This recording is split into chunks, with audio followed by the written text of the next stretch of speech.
on YouTube.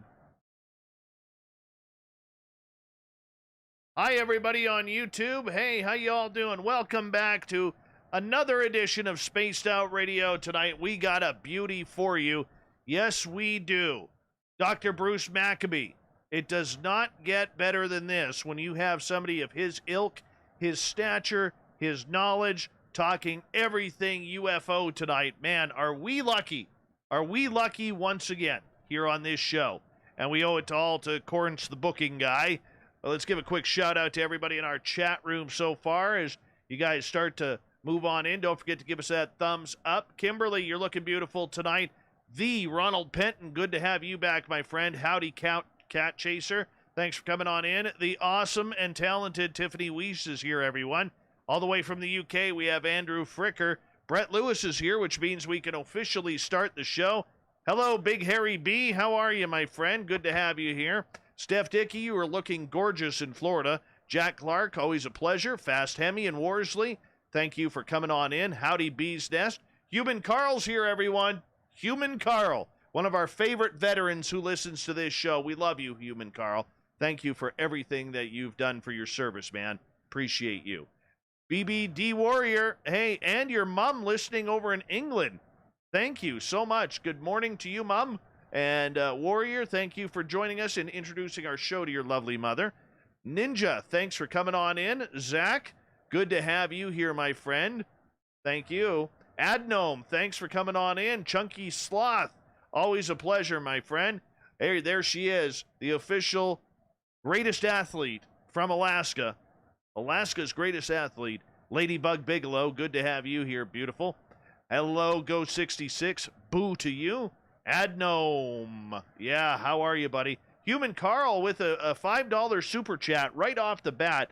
Thank you so much, Human Carl. You don't have to do that, buddy, but I love you, and thank you so much. The gorgeous and talented Nicole Sackage is here, everyone. She's got great news, very good news, and we're proud for her right now. If she wants to say it, she can, but I know what it is, and we love you, Nicole. Thank you. Devin, good to have you back, buddy. Much love to you, too. Bob, always a pleasure. Justin, good to have you here. And, I'll give you a little beard stroke since you mentioned my beard in the chat room right there. And, yeah, we're good. We're good. Hi, Dr. Maccabee. How you doing, man? I'm doing just fine, Dave. How about you? I am fantastic. We're going to get into a lot of cool questions with you. In hour 2, we'll allow our chat room to type in some questions, and I'll ask them on their behalf to you, and it's going to be a lot of fun tonight. A lot of fun, even though it is freezing cold in my studio here at home, but that's okay. We're roasting here.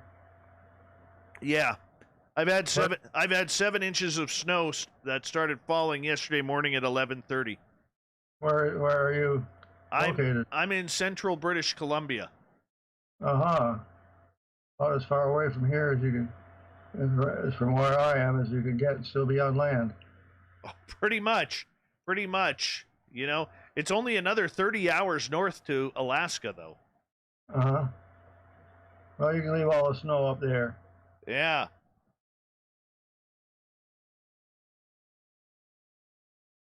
Well, you know what? We're going to get going here in, let me see here. Less than 2 minutes. Here. Hi, gorgeous Teresa. Bigfoot, Michigan Rob, good to have you here. It is warm in New Zealand. We're finding that out from our buddy Ross. The gorgeous and talented Tammy Jackson, good to have you back. Princess Denali, how are you, beautiful? Boom to Bama. There he is. Bama. Boom. Dirty Filth, good to have you in the chat room. And, yeah. Bruce Maccabee, everyone. We got a legend here tonight. A legend. Yes, we will be calling him Legend and Legendary all night long. He's going to probably punch me through Skype. He's going to get sick of hearing it. But we're going to remind him every chance we get. Sorry. They named a movie after me. Pardon me? They named a movie after me. Which one? I Am Legend. That's right. All right, we got like 35 seconds here before we're going to launch the show. Remember, a great way to support this show is through the Super Chat, along with hitting that subscribe button on our channel if you're brand new here. And, of course, we can always go to our website, spacedoutradio.com, and do a little shopping at the SOR Vault. The new shirts are coming soon. Hi, gorgeous Jen A. How are you? The lovely and talented Larry is here. Yes, he is, everyone. Make sure you shake his hand. And you know what? We're on in 10 seconds, and we're going to make this thing happen. Hi, Sandra. Hi, Sandra. Hi, Sandra.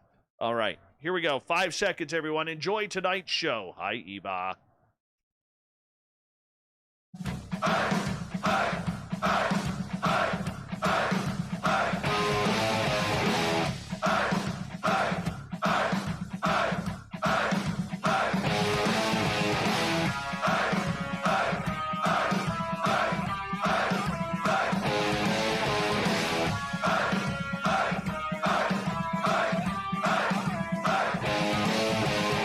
Mountains of central British Columbia to you listening around the world. This, my friends, is Spaced Out Radio. I am your host, Dave Scott, sitting in the captain's chair of SOR headquarters.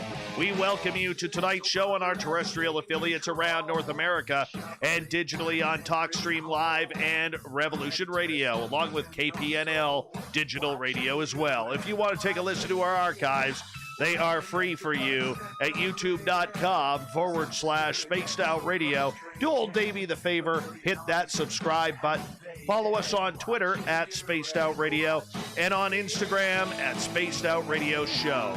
Our website is spacedoutradio.com. We have a plethora of features for you, including rocking out to Bumblefoot and reading up on Captain Shirk's SOR Newswire. Tonight's show is brought to you by Chive Charities. Help make the world 10% happier by visiting Chive Charities today. You can find them on our website. I'm telling you, we have an amazing guest for you tonight. When it comes to legends and legendary status, there are very few in the UFO field that reach the level of Dr. Bruce Maccabee. Now, this is a gentleman who has been studying UFOs since the early 1960s. He has looked at all cases from Kenneth Arnold back in 1947 right up to the current cases that we see going on right now with the United States military. Now, this is a gentleman who has his doctorate in physics. He has been a leader in NICAP, a leader in MUFON, and he has also worked with the United States Navy for 36 years. When we're looking at smart people in this field, Dr. Bruce Maccabee is where it's at. This is one of the leaders, and you know, for a long time, people call him a part of the Aviary, that legendary group of scientists looking into this phenomena. We're going to learn a lot tonight, and let's just get to it. Let's just do it. Dr. Bruce Maccabee, welcome to Spaced Out Radio. How are you? I'm fine, thank you, and thanks for inviting me. It's a pleasure to have you here. My friend, when you started way back and you decided that you wanted to be a scientist, did you ever think it would lead to UFOs? No, never. I decided I wanted to be a scientist, I guess, when I was 8 or 9 or 10 or something like that. I didn't get into UFOs in any big way until the late 60s, early 70s. So there was a big gap there between being a scientist and being a ufologist. But when I had a lot of science as a background and then started reading explanations that skeptics were offering for UFO sightings, I could see how many of these explanations just didn't make any physical sense. And that attracted my interest. Why were they trying to explain things away with garbage explanations? And that sort of led me to doing my own investigation starting in the early 1970s. How did you get into the whole UFO flap and the phenomena? Because you have been a prominent voice for decades in this field. Well, as I sort of alluded to, I didn't get interested really in the UFO subject until the late 60s. But let me give a little bit of history. June 24th, 1947, when Kenneth Arnold, flying in an airplane not far from Mount Rainier in the state of Washington, saw 9 semicircular things go past a speed he calculated of 1,700 miles an hour. That sort of began the subject, and there was a big flap of sightings in 1947 that then brought in the Air Force and intelligence organizations that apparently wanted to cover the subject up. But anyway, there was a lot of interest on the part of people, but I was only like 5 or 6 years old at the time, so I didn't pay any attention. There were sightings in the early 1950s, in particular the summer of 1952, when the subject made it into the newspapers. And I sort of vaguely remember reading about it at that time, but being only 10 years old, there wasn't anything I could do about it. I did read a book by Captain Edward J. Ruppelt, the first director of Project Blue Book. He was an Air Force captain. And if you read his book, at the end of the book, you sort of get the impression he was sitting on the fence and it would take a feather to knock him over onto the ET side, but he didn't come out and say that directly. Anyway, I didn't pay much attention to the subject until the late 60s when there were sightings again. There were so many that the general population decided that the Air Force was not providing good enough explanations to convince anybody. And so the Air Force had a project going called Project Blue Book, and the Congress directed the Air Force to start an independent investigation, independent of Project Blue Book, and try to come up with some good answers as to what UFOs were. At least that's ostensibly what they were supposed to do. Well, one wonders what they were supposed to do after reading this whole report that they generated, because it was the general report was a downer, except that there were a few places where they said they couldn't explain things. And in fact, out of about 90 cases, the Connon report, the Connon study at the University of Colorado, about 90 cases they looked at, about 30 of them they couldn't explain. You would expect they would have explained them all if there was nothing to it. Well, anyway, in 1969, the Air Force closed Project Blue Book, and there was sort of a general feeling that that was the end of UFOs.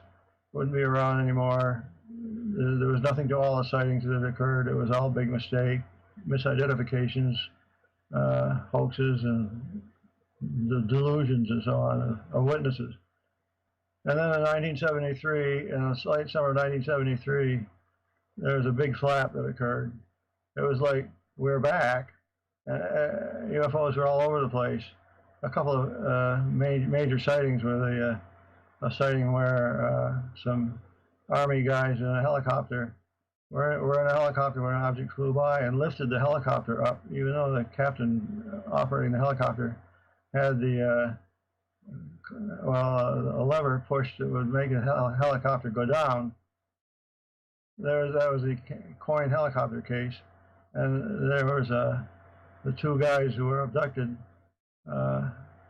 while fishing on the bank of the Pascagoula River. One of them, the younger one of the 2 men, has in the last couple of years published a couple of books about his experience. But anyway, it was like UFOs hadn't gone away after all. They're back in 1973, and so I decided to see what I could do, if anything, about studying the subject. And that's where I sort of began, right there. And I began by investigating some sightings that nobody had ever heard of, and some sightings that people had heard of. And in particular, one sighting that the Connon report, the analyst in the Connon report had said that there was one sighting which he thought might be real. That was William Hartman, the photographic analyst, and he studied the so-called McMinnville photographs taken by the Paul Trent. The thing about the McMinnville 2 photos by Paul Trent is the object that he depicted is so clear. It's either the real thing, a UFO, somebody else's aircraft, or else it's a hoax. There's no halfway point. And although the photo analyst in the Connon report had said that, in his opinion, it might be real, no scientist that I was aware of took up the challenge, you might say, to prove those photos were hoaxes. It wasn't until 1974 when I got interested in the Trent case that I began analyzing it, and my analysis lasted several years. Right. I managed to hold the original photos, the original negatives, and I spent a lot of time studying them. And ultimately, after I put together all the circumstantial evidence, the story behind the photos, and the photos themselves, I concluded it was real. I guess that's what sort of put me on the map, on the UFO map. Right. Dr. Maccabee, do you remember who introduced you to UFOs? I mean, maybe I missed it what you were saying, but obviously there was a point where somebody or one of your colleagues dragged you in to get your opinion on this. Do you remember how that happened? Not really. I was going to school to get my PhD in physics at American University in Washington, D.C. at the time. And everybody was talking about UFOs in 1967, 68, as the government-directed study at the University of Colorado was going on. And for a period of time, it was allowable to talk about UFOs, flying saucers, without having a bag over your head. And if there was any person who got me interested, I guess, I went to a lecture at American University given by two gentlemen from the National Investigating Committee on Aerial Phenomena, NICAP, which used to be headquartered in Washington, D.C., and at the time was the largest civilian investigating organization, NICAP. And they said, after the lecture was over, parting shot, you might say, they said, oh, by the way, we can use any volunteer help at our office. Our main office is downtown in Washington, D.C., not too far from where I was staying at school. And I thought, well, if I'm going to find out about what's going on, I guess you got to jump in and see what happens. So I went down to the office, and now NICAP was, as I said, the largest civilian organization at the time. It was mentioned in all the books on UFOs that had been published up to that point, or most of the books were published. So I expected to find a large office filled with lots of secretaries and scientists running around and doing whatever they're doing, analyzing sightings and so on. So I got on a bus and I went to the center, went into Washington, got onto New Hampshire Avenue, and found the building that this office was in. Turned out to be a broken down row house, and they were in the second floor of this row house. And I went up the stairs. There was a single naked light bulb at the top of the stairs to light the way up. And then I opened the door into what I expected to be a big office. Turned out there was a broken down building with a broken down office and a broken down old lady running the whole show. She was a very intelligent woman, but it was certainly nothing like what I expected. Well, the only thing they had that was unique was they had these filing cabinets stuffed with some 10 to 12,000 sightings. And so I thought, well, at the very least, I can get to read some stuff while I'm here. And I actually helped Isabel Davis, the secretary, the old lady I was talking about. I helped her do some clerical work and so on. And that's how I got involved. I met the members of the local NICAP subcommittee. NICAP had what they called subcommittees scattered throughout the world, and the subcommittees were scientists and interested people who actually did the investigations, and then they would send their reports to the NICAP headquarters to be filed in the master file of NICAP. And so anyway,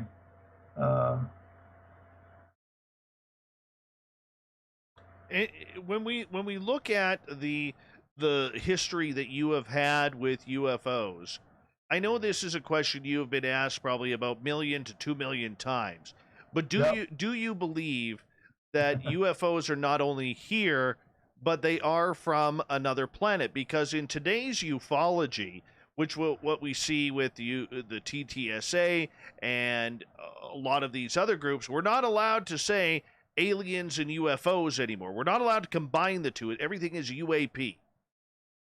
Yeah, well, that's like throwing a small thin sheet over a pile of something you don't want to look at anymore.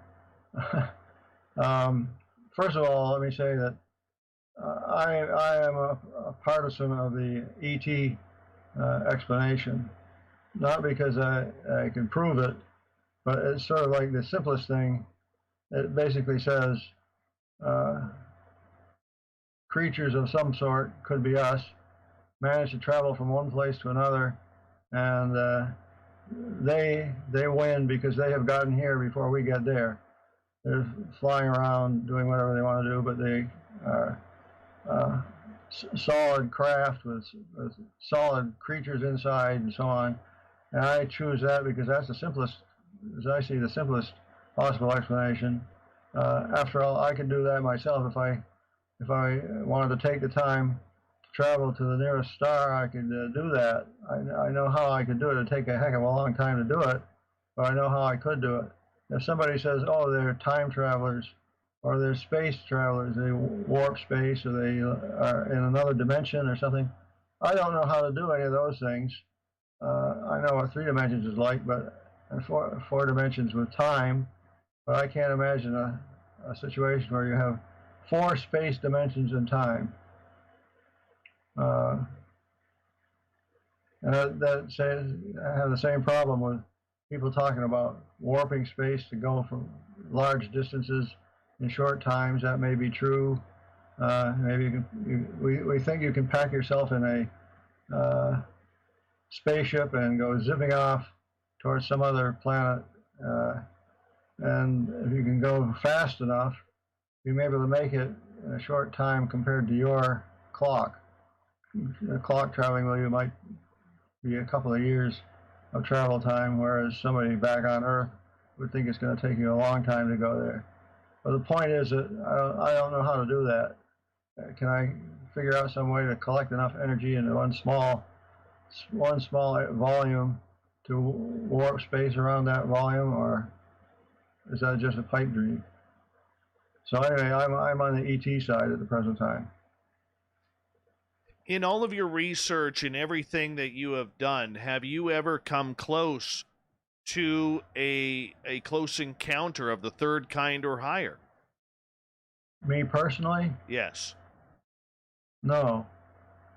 I did have a sighting of a ring of lights appearing in the sky in Gulf Breeze, Florida, back in September of 1991. For a period of time from 1987, for several years, Gulf Breeze was sort of the UFO center of the world.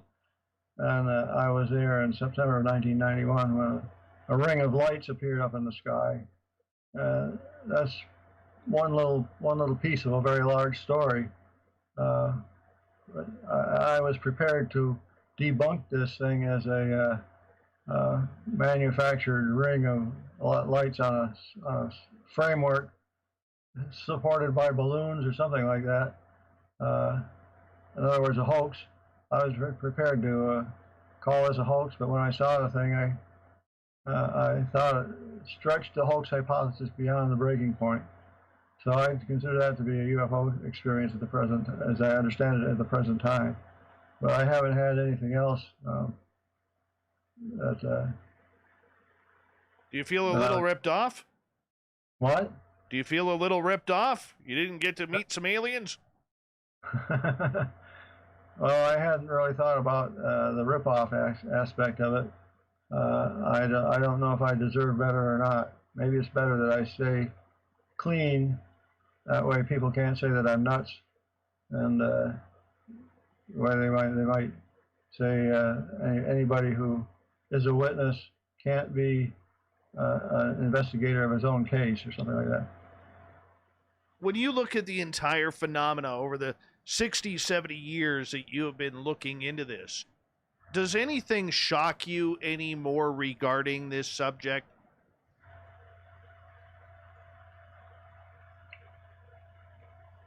Well, I haven't thought much about the shock aspect. I suppose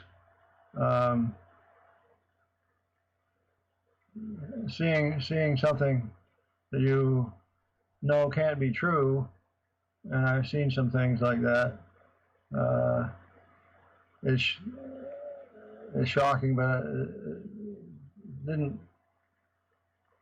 didn't scare me or anything. I don't know what you mean by shock, I guess. Well, let's just say, how can we look at this? You have dealt with a lot of the big name scientists. You have dealt with government officials. You've dealt with the military on this topic. Has anything just kind of made you raise your eyebrows and say, like, why don't we just come out with this? Why aren't we doing this? Why aren't we being leaders instead of keeping secrets? Yeah, I haven't had big, long discussions with uh, military people and so on as to why we don't just admit something's going on. I I have sort of stayed in uh, the area of the subject which has to do with deciding whether or not any of these things are real. Uh, the thing that got me interested was the garbage explanations. Like I mentioned Kenneth Arnold as being the first sighting that made it into the newspapers, and that's his sighting in June 24th, 1947, about which I have written a whole book about that one sighting. Uh, his sighting was what the the term flying saucer was invented to describe what he saw. Uh, and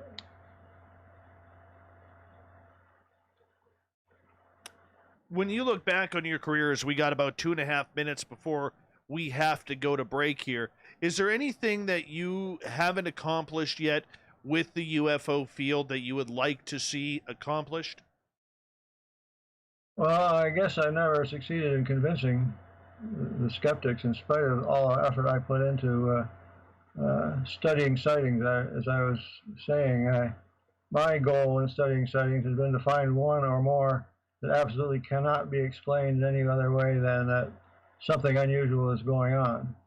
We're getting closer to that situation now, thanks to the Navy releasing the Tic Tac sightings and stuff. The videos that have recently been released, they have provided a firmer foundation than we've had before. Although I would argue that we have had many times sightings that would by themselves prove that something was going on. But the skeptics have always managed to come up with um, some way of explaining it, even if it just basically is to ignore the data. Okay, so when you see a group, with about a minute to go here, when you see a group like the To the Stars Academy taking credit for the United States Navy videos, how does that make you feel as a researcher? Well, that's up to the guys who took the videos, I guess, as to whether or not they should be angry with the TTSA people. The thing that bugs me about the TTSA people is they talk about being able to determine when you got a real UAP, unidentified aerial phenomenon, uh, by comparing with the so-called observables, what they call observable phenomena associated with these flying craft, ability to accelerate at a huge rate, travel at extremely high speeds, virtually disappear, not have any control, any visible means of propulsion or control of travel, very jerky travel, and they go along a certain direction and then suddenly make a 90-degree turn. Um, It's interesting. what bugs me about that is that those observables were also mentioned way back in 1947. So I asked the question, what have we learned in the last 70 years? Hold that thought right there, because we are going to go to break here at the bottom of the hour. Legendary UFO researcher and scientist Dr. Bruce Maccabee continues right after this on Spaced Out Radio.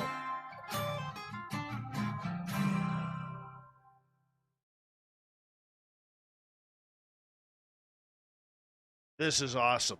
This is awesome. I'm just pumped right up for this.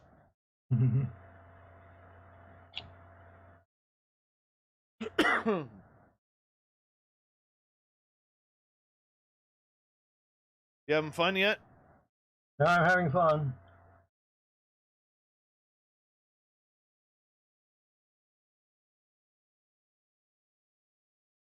I'll be having fun just as long as I can stay away from the virus.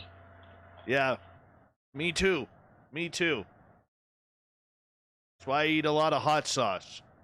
The capsicum in the pepper heat helps clean the lungs. Eat your zinc. A, B, C, D, zinc. Yes. That too.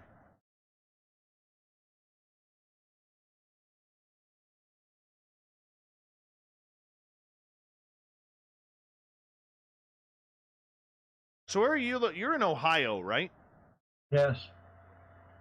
I've only been to Ohio once. Once. Uh-huh. And I hope that was I hope it was a pleasant visit. You know what? It was kind of cool. Some friends of mine and I, well, no, I've been twice, pardon me. I was visiting friends in Pittsburgh, and we drove up to Cleveland to the Rock and Roll Hall of Fame. Uh-huh. That was amazing. And what really bothered me was as we were driving back, we drove past the baseball stadium, and the Indians were playing the New York Yankees, and I love the New York Yankees. But my friends wouldn't stop for 3 hours so we could catch the game. That kind of bugged me. But the second time was a couple of years later. I went back there, and with some other friends, we went on I'm what they call there's this hobby called geocaching, which is like a satellite GPS scavenger hunt game. And so we went geocaching out in that tri-state area there with Pennsylvania, Ohio, and West Virginia. And that is just beautiful country in there. Beautiful country. The mountains aren't as big as they are in British Columbia. No, true. But it's also the first place I ever saw fireflies. Oh, yeah? Yeah, I'd never seen them before. I felt like an idiot in my friend's backyard asking him what all this green flashing stuff was, and he had no clue what I was talking about. UFOs all over the place. They were everywhere. They were everywhere. Yeah, when you're on a good year, when you're at the right time of the good year, at like 10, 11, 12 o'clock, the air will be filled with flashing lights traveling all over the place. It's also the first place I ever heard a wild turkey. Oh, yeah? Yeah. So, didn't see them. Saw one in the middle of the highway when I went to a paranormal conference in, oh, goodness. I always forget the name. It's in Massachusetts. The Pilgrims landed there. Plymouth. No, not Plymouth. Provincetown. Provincetown. Oh, Provincetown. Yes. Uh-huh. So. Is that out on the hook? Yes. Right on the hook there. Yeah, okay. By Martha's, is that Martha's Vineyard? Is that? Martha's Vineyard is an island that's just south of the hook. Yeah.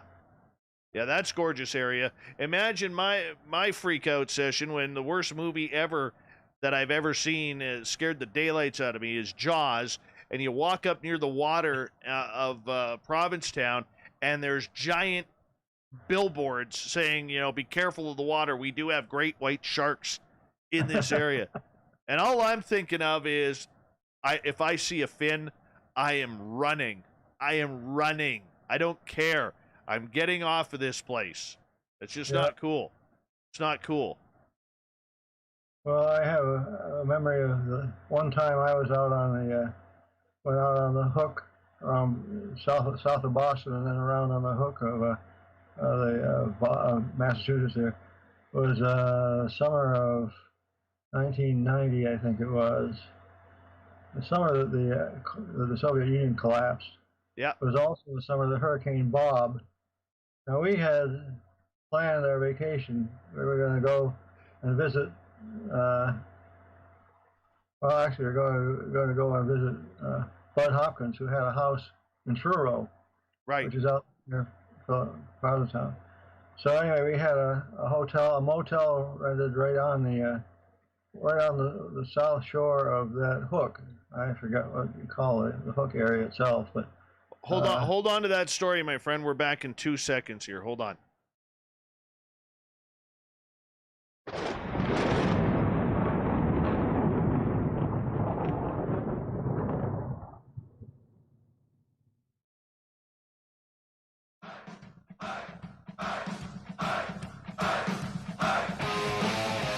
Second half hour of Spaced Out Radio is now underway.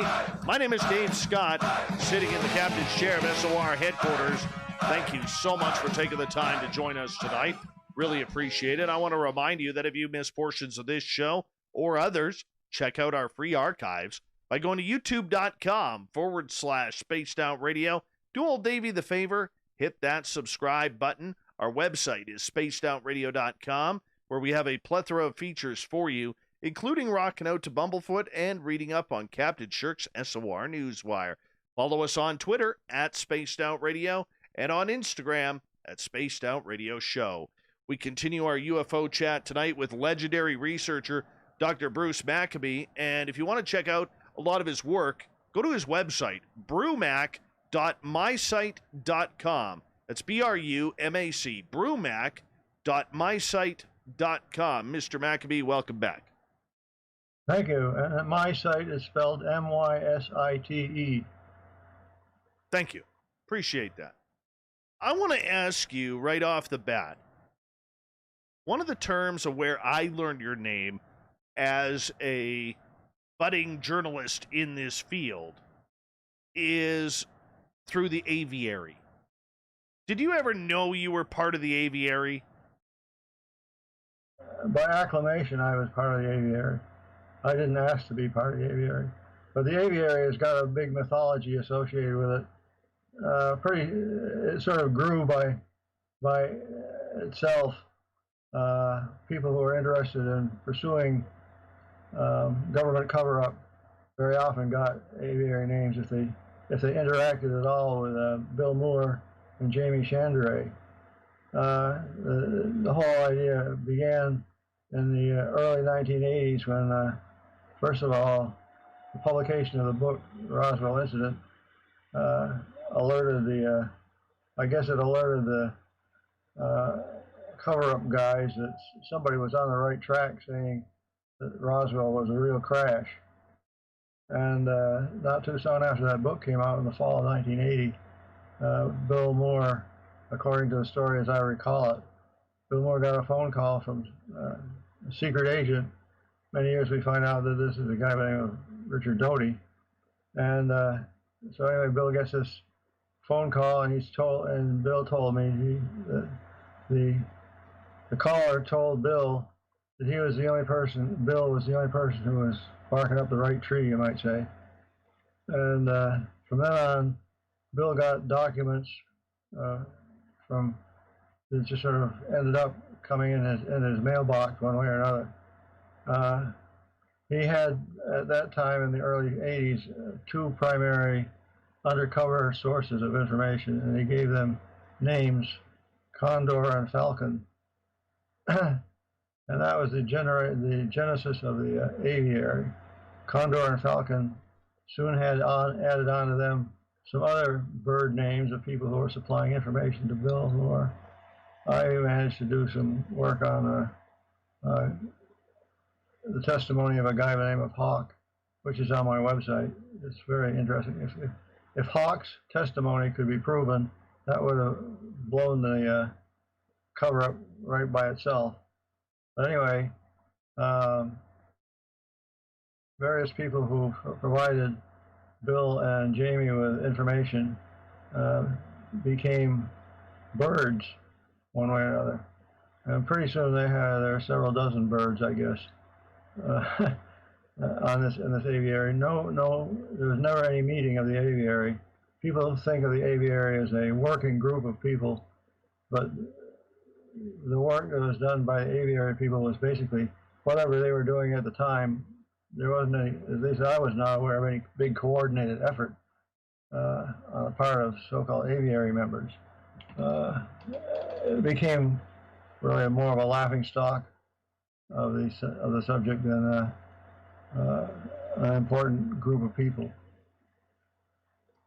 Did you think they could have given you a better name than Seagull? Well, that was the natural. I was working for the Navy, so obviously that's where he got the name Seagull. I remember Bill telling me, laughing at you, saying, you rattled off a couple of other people with bird names, and he said, and of course you're Seagull. Well, that makes sense. Working for the Navy and everything. But, a lot of people look at the Aviary as almost a super group, not only of scientists, but of researchers who really knew the truth behind ufology. You had, Rick Doty, who was a confirmed disinformation agent. You have other scientists, whether it's Hal Puthoff or, Jacques Vallée in there, who have, made a career off of discovering and understanding and learning about the phenomena. When you look at this entire board of the Aviary, I mean, this really is a who's who of very powerful people who potentially know the truth of what is going on. They may know some of it, but the aviary aspect is really tending towards researching the government cover-up. Once the Roswell case had been established, then the problem was to get confirming information. And you couldn't do that by walking into wherever they kept the material and grabbing some and taking it out. And if you could do that, then you would have had absolute proof that there was something going on. Instead, people who really know the history really know that the Roswell case had no impact at all on ufology until 1979. It happened in July of 1947, a couple of weeks after Kenneth Arnold's sighting, and just at the end of this peak of sighting, the number of sightings per unit time coming into the published in the papers primarily, became a big peak. If you plotted the number of sightings per unit time, reached a big peak in the early July, and then started to taper off. And then along came the Roswell case, which started off with a bang. As you may remember, there was a newspaper story that got published in the afternoon of July 8th, I guess it was, whatever the day was. And then the next day, there was the claim that it was a weather balloon, which always sounded fishy. Even the Washington Post said that sounded a little bit strange to them, that a top flight Air Force intelligence officer, Jesse Marcel, couldn't tell when he was picking up a balloon, couldn't distinguish a balloon from an extraterrestrial craft. But anyway, General Roger Ramey claimed that it was a balloon in the Air Force, and as the news media was happy to accept that as an explanation, as unlikely as it seemed. And you never heard about Roswell again until 1978, late 78, I think it was, when Stanton Friedman, rest in peace, when Stanton Friedman heard about this guy, Jesse Marcel, and his experience carrying with a craft, the pieces of a craft. And that was in late December 1978. In 1979 and half of 1980 was devoted to investigating by Bill Moore and Stan Friedman and a few others, investigating this story of a crash. And of course, their main witness was Jesse Marcel Sr.,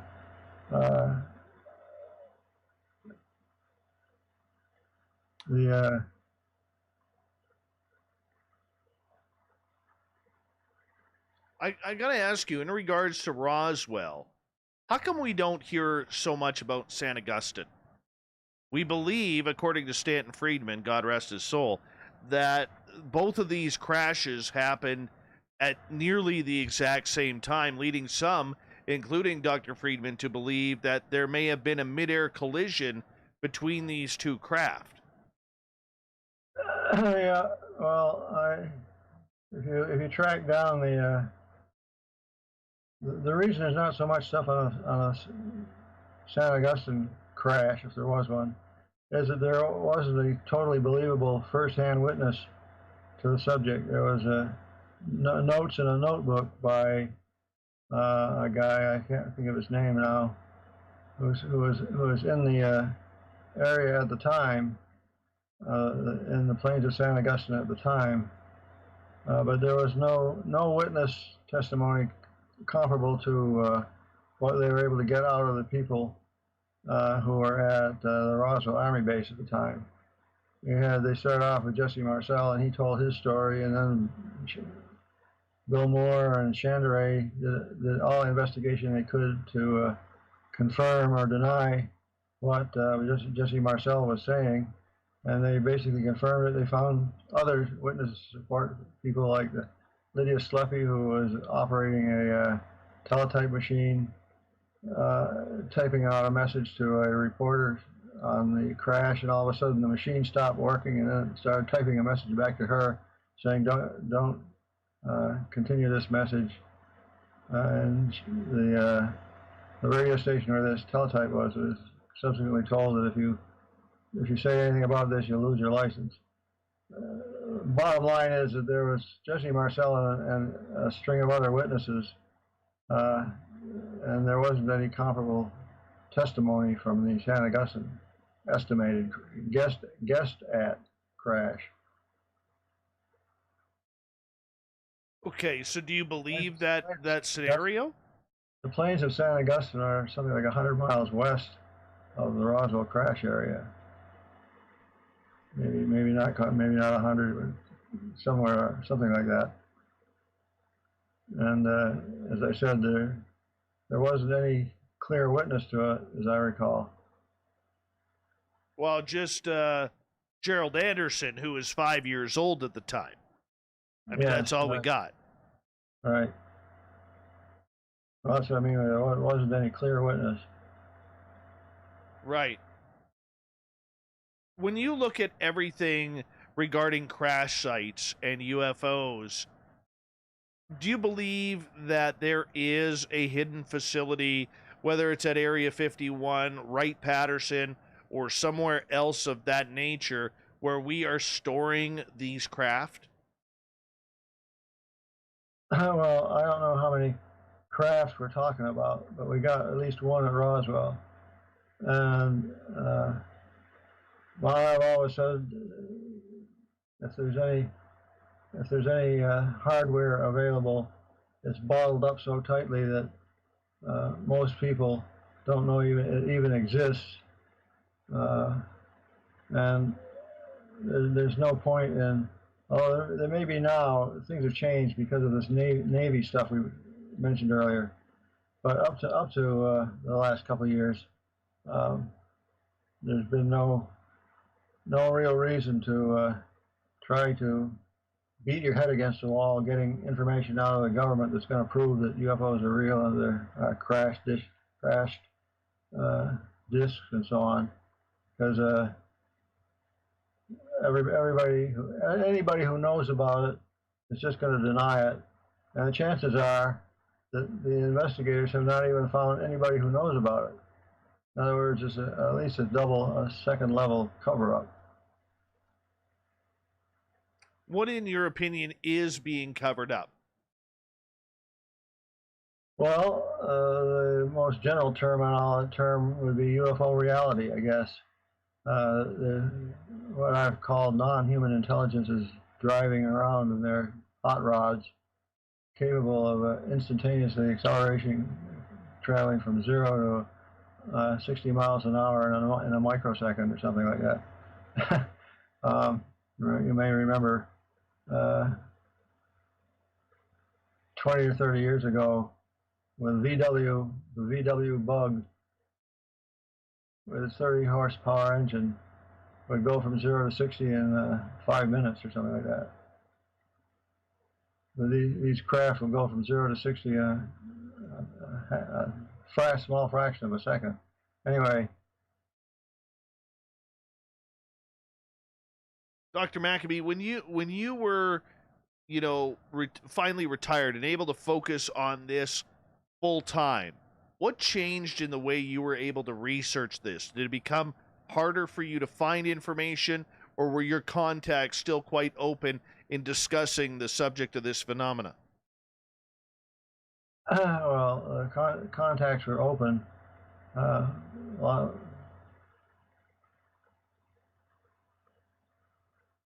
I really haven't done as many sighting investigations since I retired from the Navy as I did in the previous years. But there always is a problem of collecting witness data, the testimony from the witness, and analyzing that. And then if there's any hardware to go along with it, photographs, or special effects like magnetic effects. It always comes down to the core problem is in the circumstantial evidence, the story behind what's going on. Like in the Trent photos that I mentioned earlier, that are clearly either a hoax or a real thing. I spent hours. I think I added up to like 2 days worth of 24 hours worth of time talking to her on the phone over a period of 4 or so years to get a story that I believed was consistent and believable. Their story about how this thing went by their house, and Paul Trent ran and got his camera and took 2 pictures of it. There have been people trying to debunk this case ever since it was published by the Condon study in 1968. I guess the bottom line is it's always difficult if you're going to try to do an in-depth investigation. How much time it takes is going to be determined by how much information there is available. I guess the second most information-rich case was the New Zealand sightings of December 30th, 31st, 1978, which took me several years to analyze all various parts of multiple witnesses, color movie film, radar, all sorts of stuff that had to be put together into a big long story in order to understand what was going on. But clearly the most complicated situation I ever had to deal with was Gulf breeze, starting in November 11th. We're coming up on the 11th of November, very shortly, the anniversary of the beginning of the Gulf breeze, November 11th, 1987. And sightings that occurred with Ed Walters' photographs, but also a couple of hundred other witnesses. By the time you got through to about, the phenomenon there lasted about 10 years, peaking in 1988 and 1989 and 1990. And that required hours of interviews and tons of photographic analysis. That was probably the most difficult sighting to handle. But then more recently, much more recently, I did an analysis of the Mexican Air Force case, 2004, March 2004. Mexican Air Force got infrared video of lights of some sort as it was flying over the Yucatan Peninsula. And I was told at the time by the people who were collecting the information for me that this was backed by the Mexican Air Force. It was all, the information was there. Basically, they had to translate a tape recording that was running during the time that the plane was flying around this path, first heading northwestward, and then making a right angle, almost right angle turn to head due east. And it was while they were traveling due east after that turn that they started getting bright lights in an particular arrangement of bright lights off in the horizon. And I had to have the audio tape translated and analyze the infrared videotape, somewhat similar to the Tic Tac case, and well, the sightings that they had on the Princeton, or no, I should say it was the F-18 that had the infrared images. This Mexican case I was talking about, the Mexican Air Force, they were looking for drug runners and so on, and happened to see their infrared viewing system, forward-looking infrared FLIR, picking up bright lights that seem to be pacing them, traveling right along with them. And you very often see this very short clip of these lights traveling along, and whenever some company is putting together a UFO show with video included in the UFO show, they may include these lights, which, in my opinion, are flares on top of a oil burn-off flares in an oil field in the well, I can't think of the name of the town right off, but anyway, oil flares about 100 miles away. And that took an awful long time of investigation and come up with a probable explanation for it, so it was sort of disappointing. We have just under 2 minutes here before we have to go to break at the top of the hour. Dr. Bruce Maccabee is our guest tonight. I want to quickly ask you about, your involvement with the Aviary, your involvement in researching a lot of these. You were also known as someone who was a consultant expert on leaked or disinformational UFO cases or topics or conspiracies. How did you go about debunking a lot of these cases as to whether or not they happened or not? Well, I didn't know that I was known for a lot of debunking. I'm not sure exactly what you're asking. I was the first person to get the FBI file in 1977, and I subsequently combined that with the CIA file that was released in 1978, the end of 1978, and the late 1990s, I wrote a book called the FBI UFO Connection, and that included CIA stuff in it. I added chapters to it and republished it in 2014 as the FBI CIA UFO Connection, presently available at Amazon. And that sort of got me into investigating government cover-ups, but I never spent a lot of time on covering up stuff or trying to dig through cover-ups, just as I never spent a lot of time trying to theorize about what UFOs are. Right. I spent my time in investigation, and that took up a lot of time, especially in some particular cases. Well, I believe that. And when we come back from the break, Dr. Maccabee, I want to get into your theories of what is coming from the U.S. Navy. You've recently written another study regarding this called the NHI. I want to get into this with you. Dr. Bruce Maccabee is our guest tonight on Spaced Out Radio. His website, brumac.mysite.com. Check it on out. It's a lifetime of research on this website. You'll be thoroughly impressed. More Spaced Out Radio next in Hour 2. All right, Doc, I'm just going to quickly run my dogs outside. I'll be right back. We got 6 minutes, okay? Okay.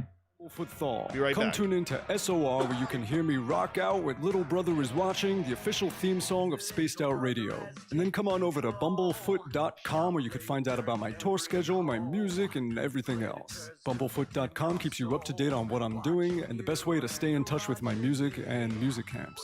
Sign up for my newsletter at bumblefoot.com and remember, Little Brother Is Watching.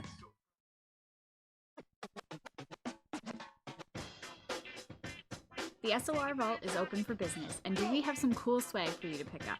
All you have to do is head over to our website and click on the SOR Vault. You have a variety of cool logos to choose from, and put them on anything you want.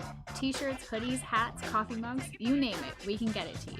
So do your shopping by supporting the store you love. Get your Spaced Out Radio swag at the SOR Vault today.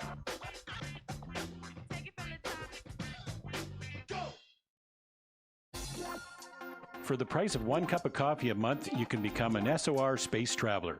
The Space Travelers Club is a place where you can interact with other listeners, either live during the show or on our great forum. We want your stories, pictures, comments, and ideas.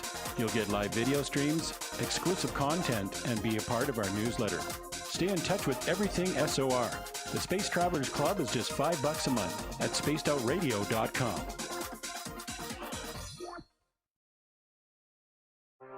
We are scouring the world for the most intriguing stories of your day. Take the time to read up on the SOR Newswire, where our team, led by Captain Shirk, will deliver to you some of the best paranormal and supernatural news, along with some stories that will blow your mind from the weird to the wacky. It's the news outside the news that piques interest, and that's what we're looking to deliver to you. The SOR Newswire, only at spacedoutradio.com. I'm feeling a little spicy tonight. What to do? What to do? Why not get Bumblefuck? 4 million Scoville units of pure hard rock. Bumblefoot hot sauces come in 3 flavors. The burning Bumble. Tone it down a bit with Bumblicious and throw the sauce on everything. Spice it up. Bumble me, baby. Bumblefoot hot sauce. Get it today at kajans.com. The party is always on at the Moose Vancouver. The Moose Vancouver is where you want to be when visiting Canada's West Coast. Open until 2 a.m. nightly, the Moose cranks up the rock while serving some of the best rated food in the city. The menu starts at $6.95. Why party anywhere else in Vancouver when the Moose is right there? Get your horns up and rock with the Moose, the official party bar of Spaced Out Radio. Are you an experiencer of something strange that can't be explained? Do you want help finding out what's going on? I'm Ryan Stacy, head of the Experiencer Support Association, otherwise known as TESSA. We've teamed up with Spaced Out Radio to investigate cases filled out in the SOR Sightlines report. We are independent and there's no cost to what we do. All we need is your experience. Let's find out what's happening together on the SOR Sightlines report. Hey Space Travelers, this is John Resig, founder of the Tribe and Chive Charities. If you know anything about our website, you know we like to do things a little different. We're not some faceless organization collecting money for a nebulous cause. Our donor dollars... All right, Doc, I'm back. Okay. Let's get my hair out of the way here.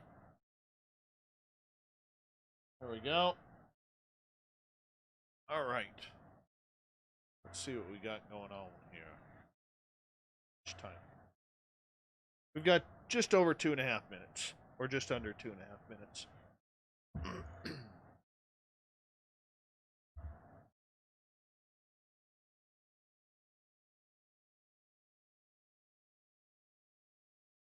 Want to say a big thank you to our YouTube guys.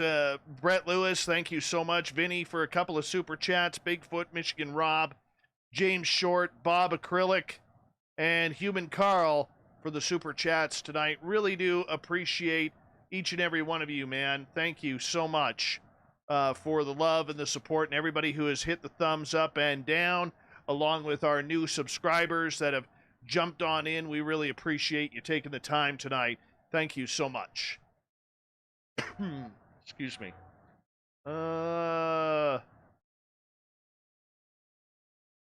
Hold on. Who's mentioning Heather Thomas in the chat room because I had the biggest crush on her in the 80s.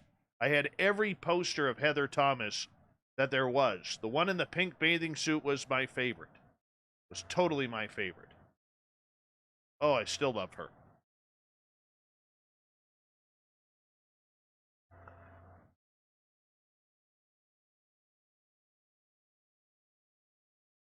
All right, we got just over under a minute here, boss. Okay.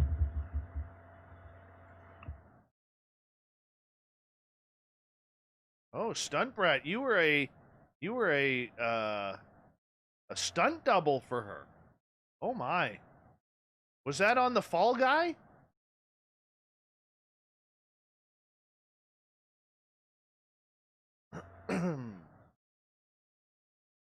I fell in love with her in the movie Zapped with Willie Ames and Scott Baio. All right, 15 seconds here, everyone.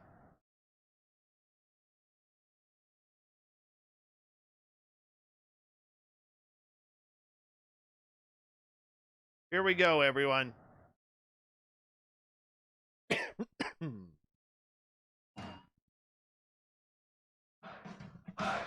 You're listening to Spaced Out Radio with Dave Scott.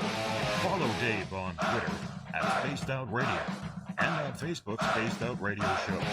Hour number 2 of Spaced Out Radio is now underway. My name is Dave Scott. Thank you so much for taking the time to join us tonight. We really do appreciate it. I want to say hello to everyone listening in on our terrestrial affiliates around North America and digitally on TalkStream Live and Revolution Radio. Remember, you can check out all of our archives for free by going to youtube.com/Spaced Out Radio. Do me the favor, hit that subscribe button. The Desert Clam has set the password for tonight in the SOR Space Travelers Club. Nurturology. Nurturology is your password. Use it wisely, Space Travelers, as the Clam sets the password each and every night right here on Spaced Out Radio. Our website is spacedoutradio.com. We have a plethora of features for you, including rocking out to Bumblefoot and reading up on Captain Shirk's SOR Newswire. Follow us on Twitter at Spaced Out Radio and on Instagram at Spaced Out Radio Show.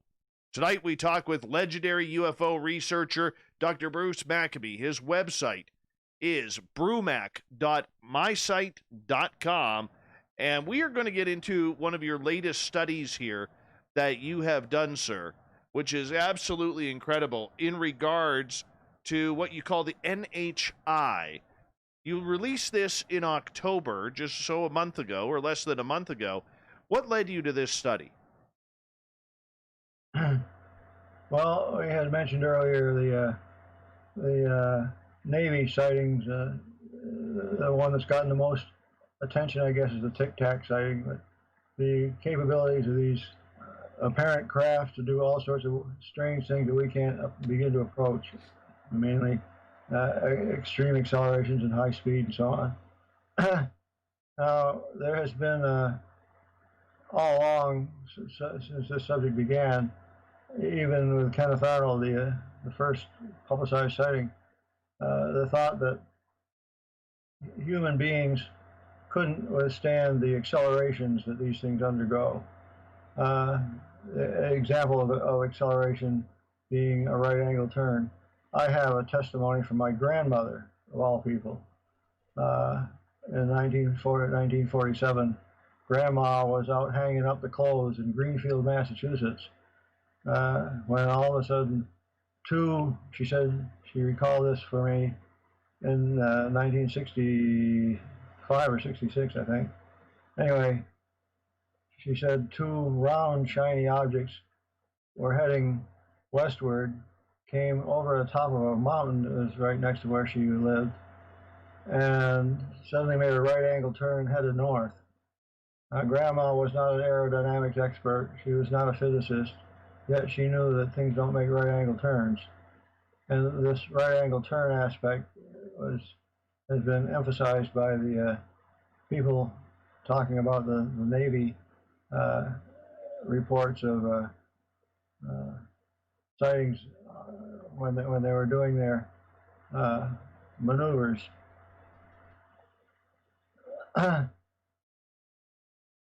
one of the Navy guys, Kevin Day, talked about seeing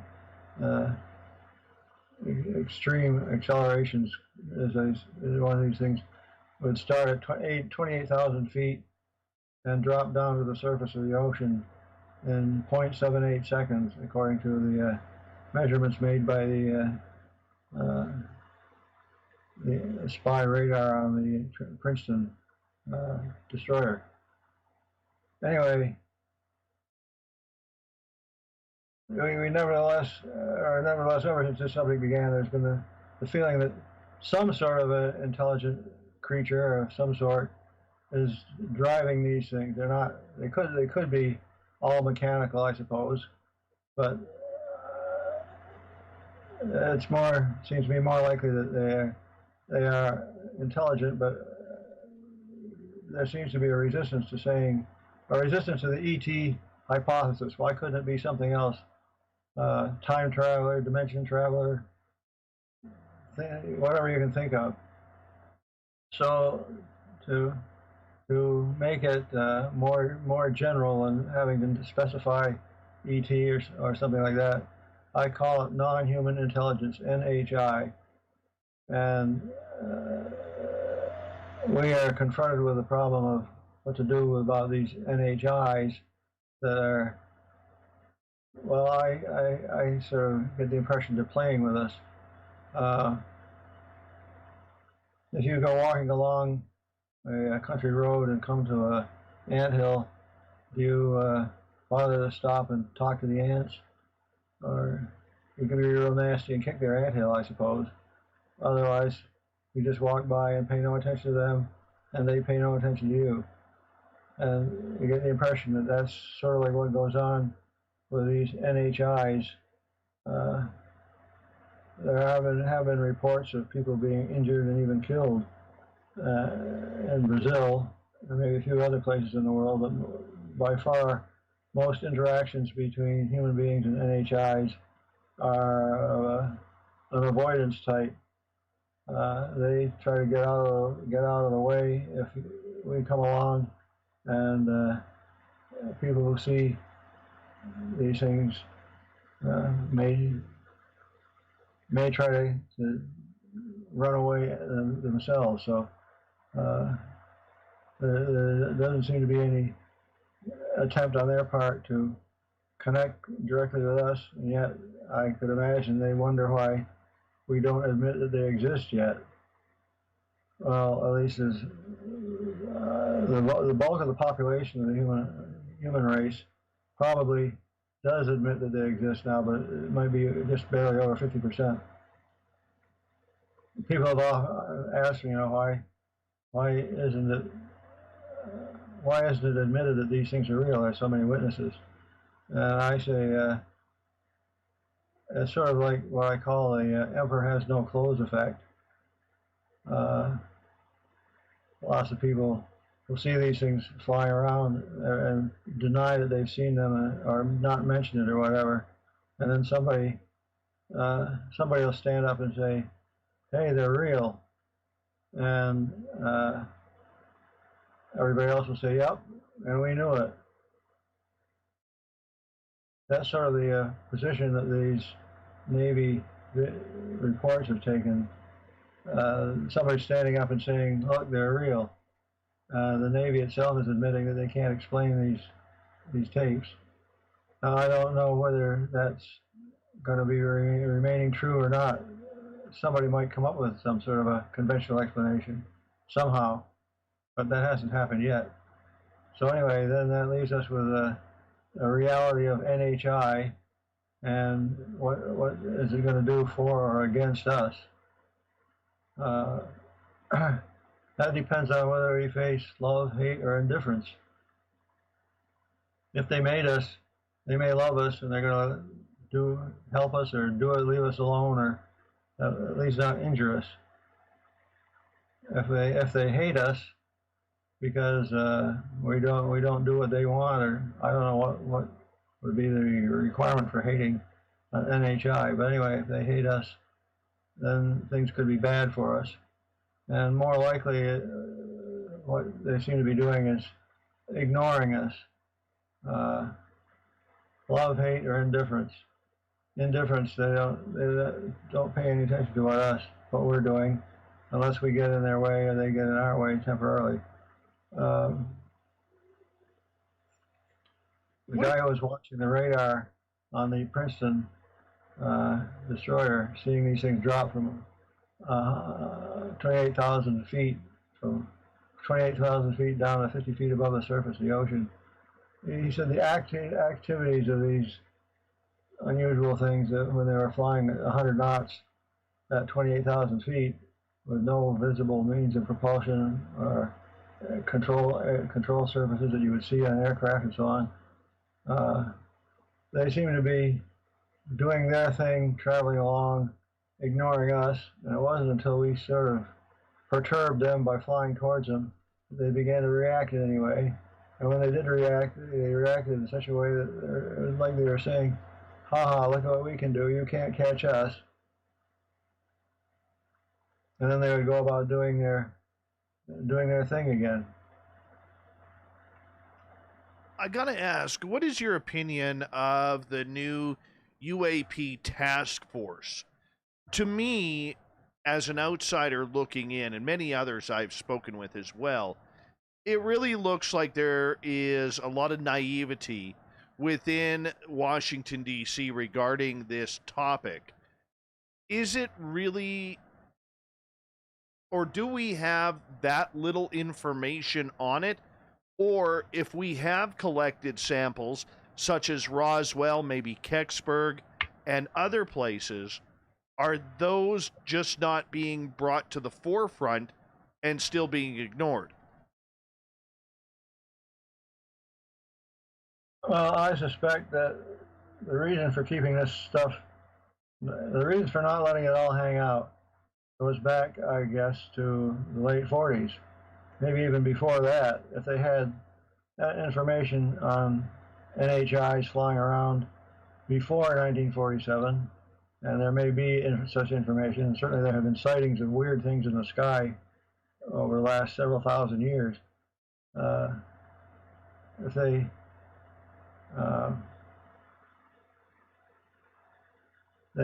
probably, at the very beginning, especially when the Roswell crash occurred, knew that something was going on, and they were afraid. One thing they could be, one aspect had to do with the military aspect. You don't, if some tremendous technology falls into your lap, it would give you a leg up on anybody else when it came to an enforcement of a war of some sort. You would want to make sure that your enemies don't know that you've got this secret technology, because if they knew you had it, they would try to get it, and they might get it and learn how to use it before you would. So there's the defense aspect. Then there's the other, more general aspect of the impact on civilization, of the realization that there are creatures, I put in quotes, creatures, NHIs, flying around doing their thing, whatever it is, and there isn't anything we can do about it. That might have an impact on civilization, an impact even greater than coronaviruses. Do you believe then that a lot of these politicians in Washington, D.C. know very minimal of what the military is actually hiding? Yeah, I would say they know a little about it. There may be some people in Washington who have studied the subject, at least read a couple of books about it, and have some idea of the background. But it's not a subject that people spend much time on if they're interested in politics and other subjects, other parts of human culture. There isn't much you can do as a ufologist.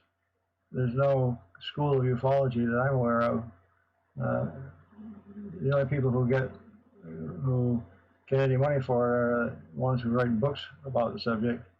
And I don't know anybody who can make a living writing a book about UFOs.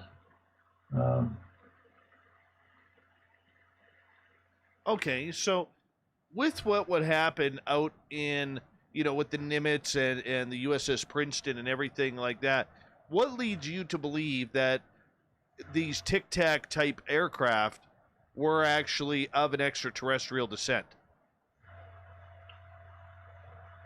Well, they can do things that we can't. We don't know how to begin doing what they do in terms of acceleration and speed and so on. Also, the thing that one of the things that attracted Kenneth Arnold that I mentioned earlier. This is the first flying saucer sighting. The guy Kenneth Arnold, who sees these things going by, says that they flew in a zigzag manner, flipping and flashing like a saucer skipping on the water, and that's where the term came from, flying saucer. Not that it was supposed to look like a saucer, but the way it would go from side to side and flip and flash and so on. And he had the impression that it couldn't have been human beings on the inside, because the jerky motion would imply extremely high accelerations, which imply high G-forces. Like you can feel the so-called G-force, or the acceleration force, if you sit in a car and stomp the accelerator to the ground, and your car has a capability of speeding up, you feel yourself pushed into the seat. You can feel the effect of the acceleration. A human being can stand maybe 20 or 30 Gs for a short time, but when you calculate the accelerations of these objects, you get numbers that are hundreds or thousands of times the accelerating force of gravity.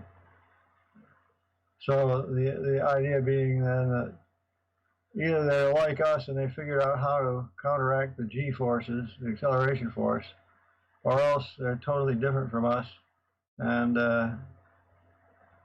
being able to undergo a high acceleration is part of the nature of their living or something. In any case, they're not us. Another way of looking at it would be if you were in one of these craft and it did one of these zigzag motions, you'd probably be turned into jelly. Okay, so knowing what you know, that the human body could not withstand this type of atmospheric and pressure on it, basically it would be torn apart. How do you think that whatever is in those is surviving? Do you think there's creatures in there flying, or do you think they're almost like alien type drones? Well, that are made of soft, squishy material. Remember, think of it in terms of you're in a seat, and the seat is going to undergo acceleration, like one of those rocket sled things that they used to have out on the plains in Nevada or wherever, and they'd get up to a couple of 100 miles an hour by the time they get to the end of the track that the rocket sled goes on. Think of yourself as being in a seat, in a chair. Think of yourself as being in a chair that's being accelerated. What happens is there's a force driving the chair, and you're sitting in the chair, and you have your own inertial. The law of inertia says your body is standing still and intends to remain standing still until it gets pushed. And if it's getting pushed hard enough on your back, for example, maybe it's pushing so hard that it pushes your back right through to your front and turns you into something an inch thick, that wouldn't be good for your health. So that's what you think. That's what you think of in terms of the ability to undergo accelerations. Now, machinery can undergo accelerations much greater than human beings can. Consider being shot out of a gun and a bullet. The mechanism of the bullet, which may require, may be required to make it blow up at a certain altitude or a certain distance from the gun or whatever. There's some mechanism there that's controlling the bullet that has to be able to withstand the acceleration and still work. and we know for a fact that machinery can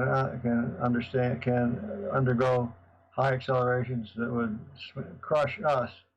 The machinery could live. So it may be that these NHIs are in fact mechanical, what we would call mechanical intelligences, driving these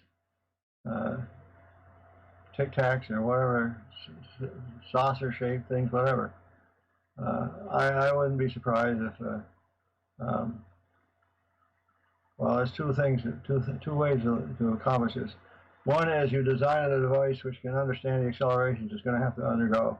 For example, being shot out of a gun. By the time you get to the end of the gun barrel, you're going at hundreds of miles an hour, or maybe thousands of miles an hour, and you don't want to. A human being would be crushed at that sort of acceleration.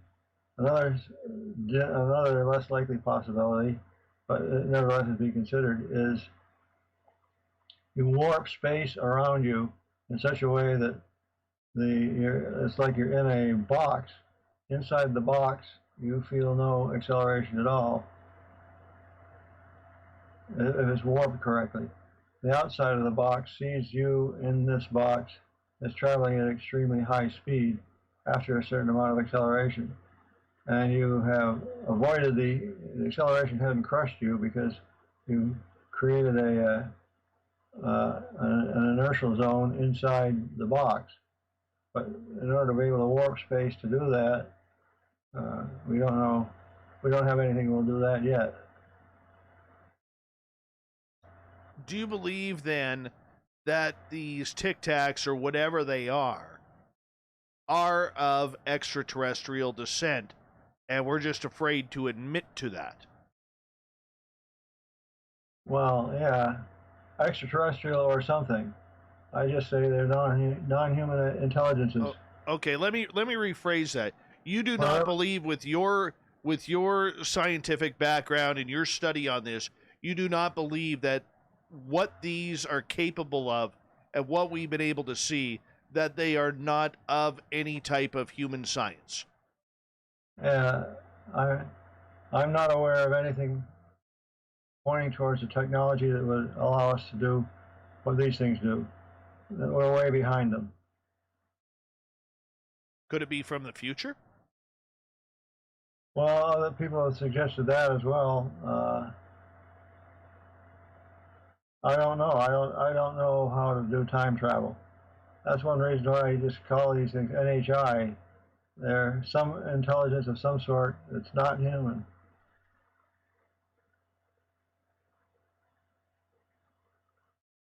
Okay, if it's not human, and this is an impossible question to ask, or to answer, I should say. Impossible to answer. Yeah, it's impossible to answer. Where do you think it's coming from?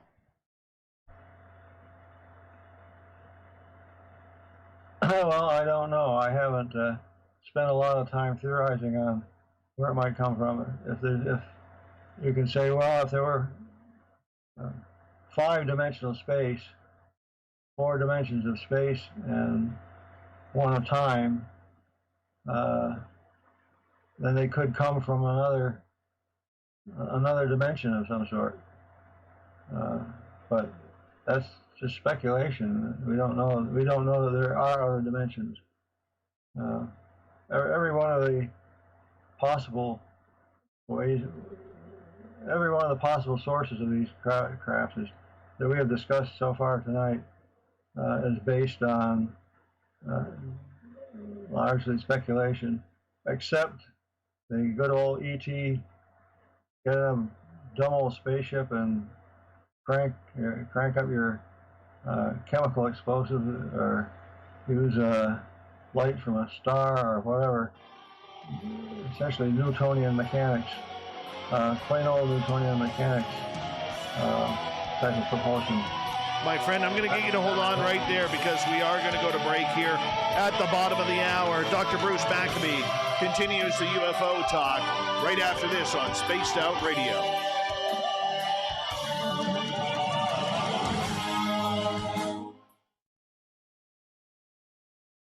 All right, my friend, we are clear.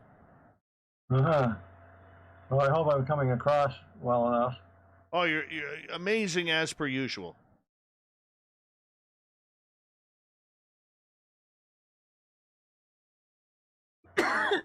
Excuse me.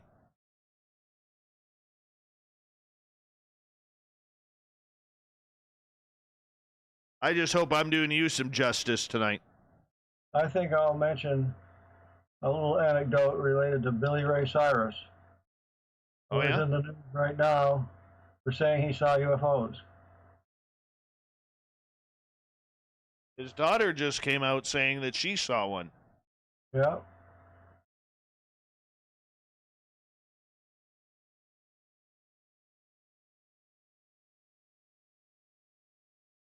Although she said she was pretty stoned when it happened. Yeah, what did she say? Wax? Something or other. Something like that.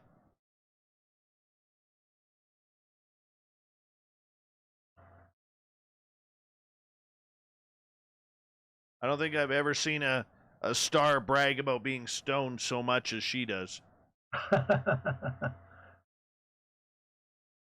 She used to be such a nice little girl. Yeah, boy, did she grow up.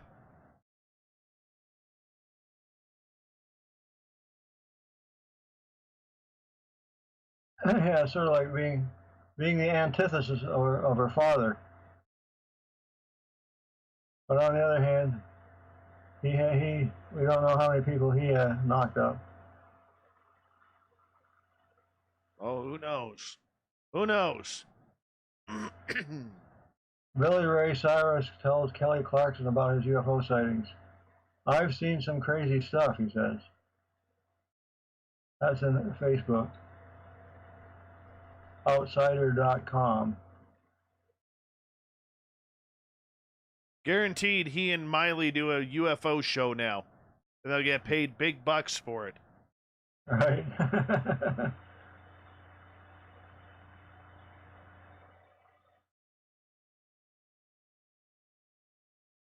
Well, I'm going to mention it because I have a piece of the action. Yeah, we can do that.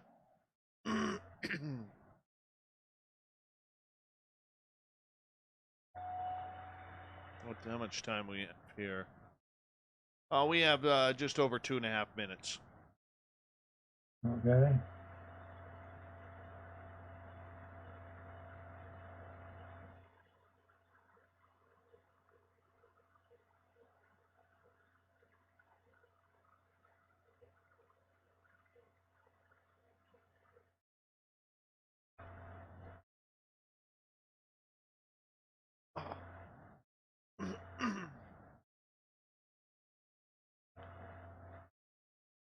This is halfway through the second hour, right?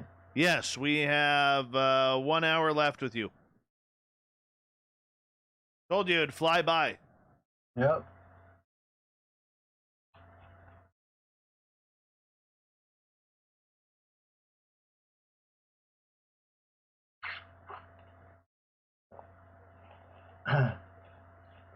I should do more talk shows to keep my brain running at high speed. Why not? You need to get your information out there.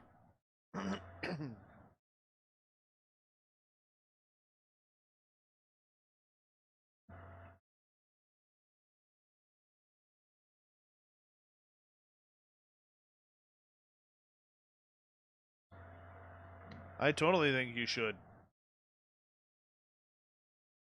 I'm adding you to my friendship list. Oh, I did add you. Earlier, I sent a request. Yes, I just got your request and I answered it. Yes. Yes. I'm friends with the legend. Friends with the legend.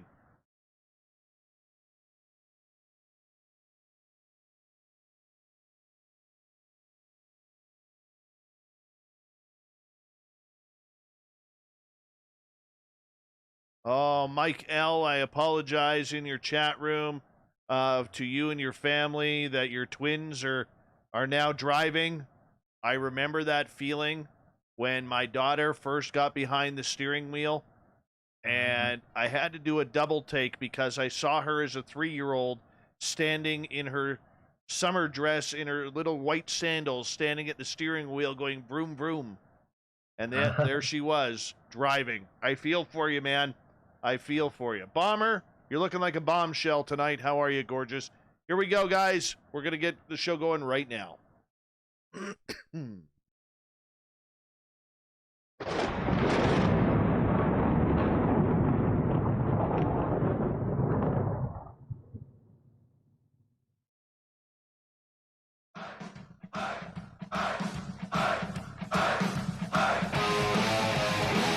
We passed the halfway point of Spaced Out Radio tonight. My name is Dave Scott, sitting in the captain's chair of SOR headquarters. Thank you so much for joining us.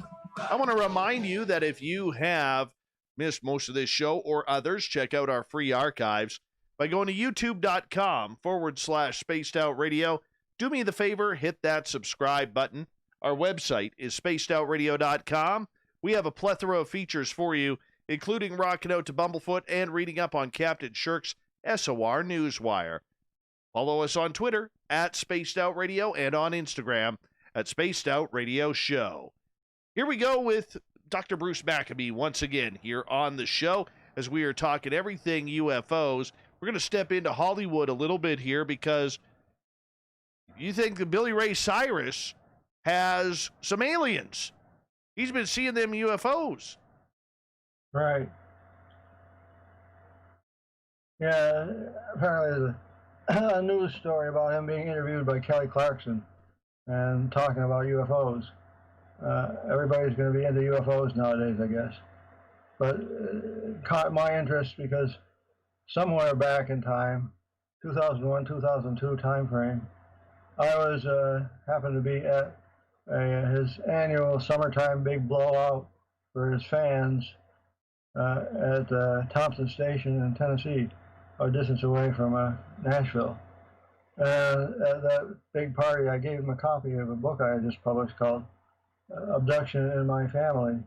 Actually, it was originally called Abduction in My Life, but then I added some more stuff to it and called it Abduction in My Family. And I gave him a copy of it.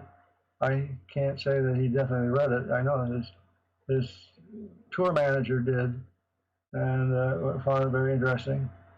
That book is available at Amazon. But anyway, that's a unique book. It's a novel based on the stories told by various abductees.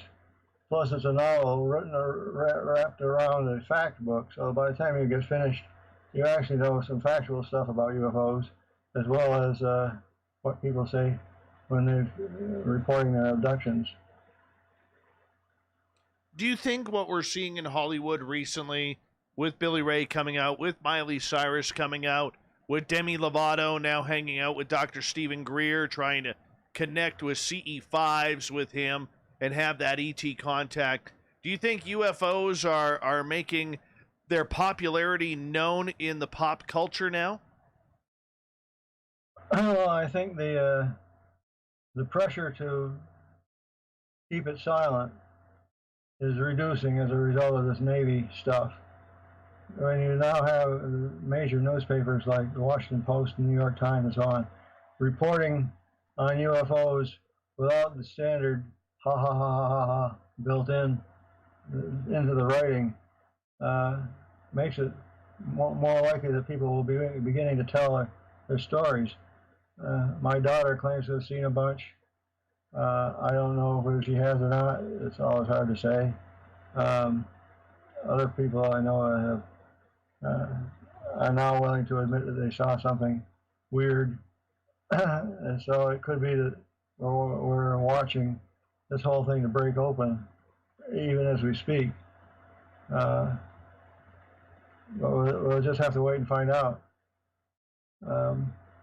Yeah, it seems to be the thing in Hollywood now to say that you have seen UFOs. After all, it's John Lennon's report of seeing one hovering outside his apartment house way back in sometime in the 70s. Okay, so with that kind of popularity, is that good for the field, or does it make it a little bit disgraceful? Well, the opinion of the hardcore skeptics is always going to be that there's nothing to it, and anybody who reports it is a disgraceful person. But I'd say that having all these well-known people admit that they've seen something strange is going to make it easier, maybe too easy.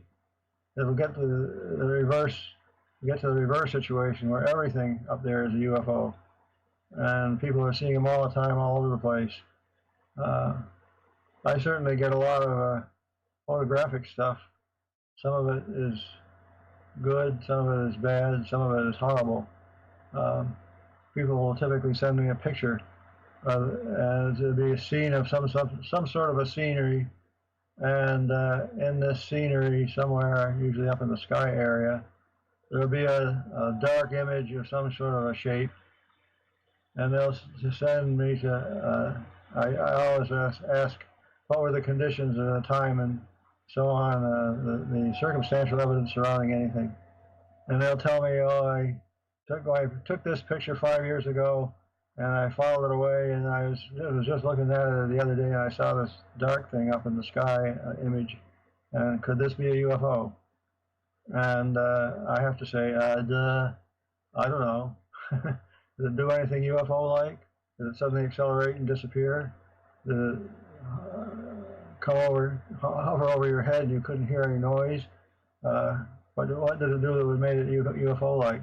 Now, if it looks like it's got wings, it might be a bird, or it might be a plane, or, well, maybe even Superman.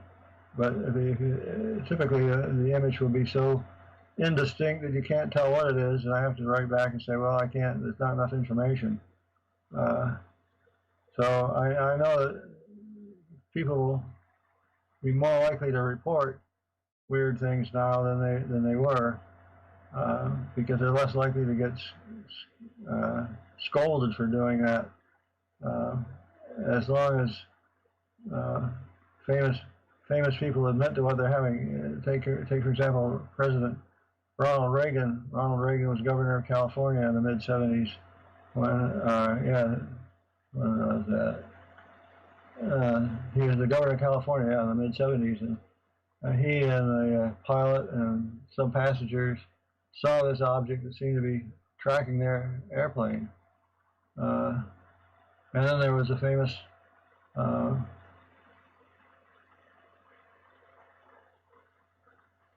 Okay, so as you move forward with this entire phenomena that is going on, what can we say for certain is going on?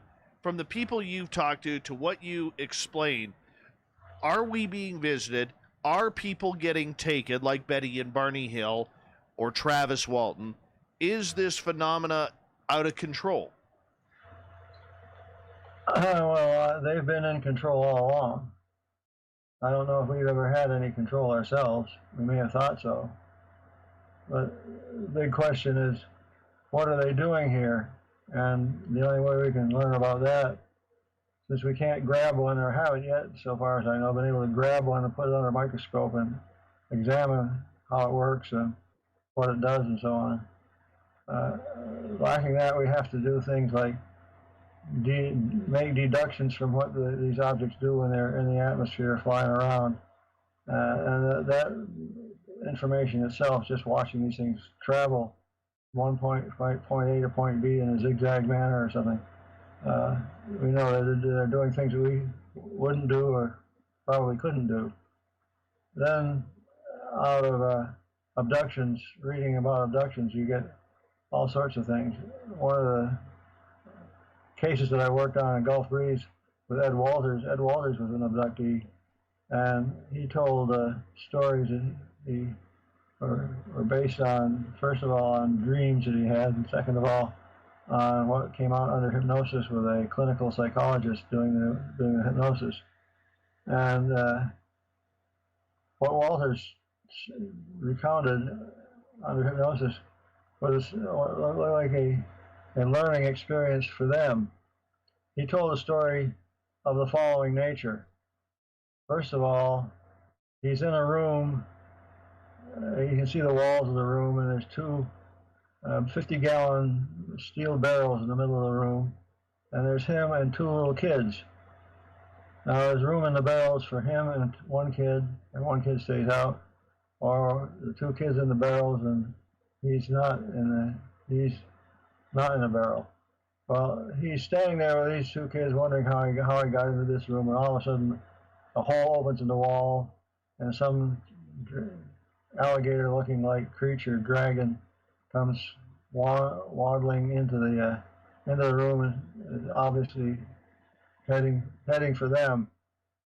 So he has to make an immediate decision. Does he save the kids and allow himself to be chewed up or does he save himself and one kid? And he takes the choice of saving the two kids by putting them in the barrel, and he's ready to grapple with this monster when all of a sudden the walls recede. He's no longer in a small room. He's now in a big room, and they put him on a table.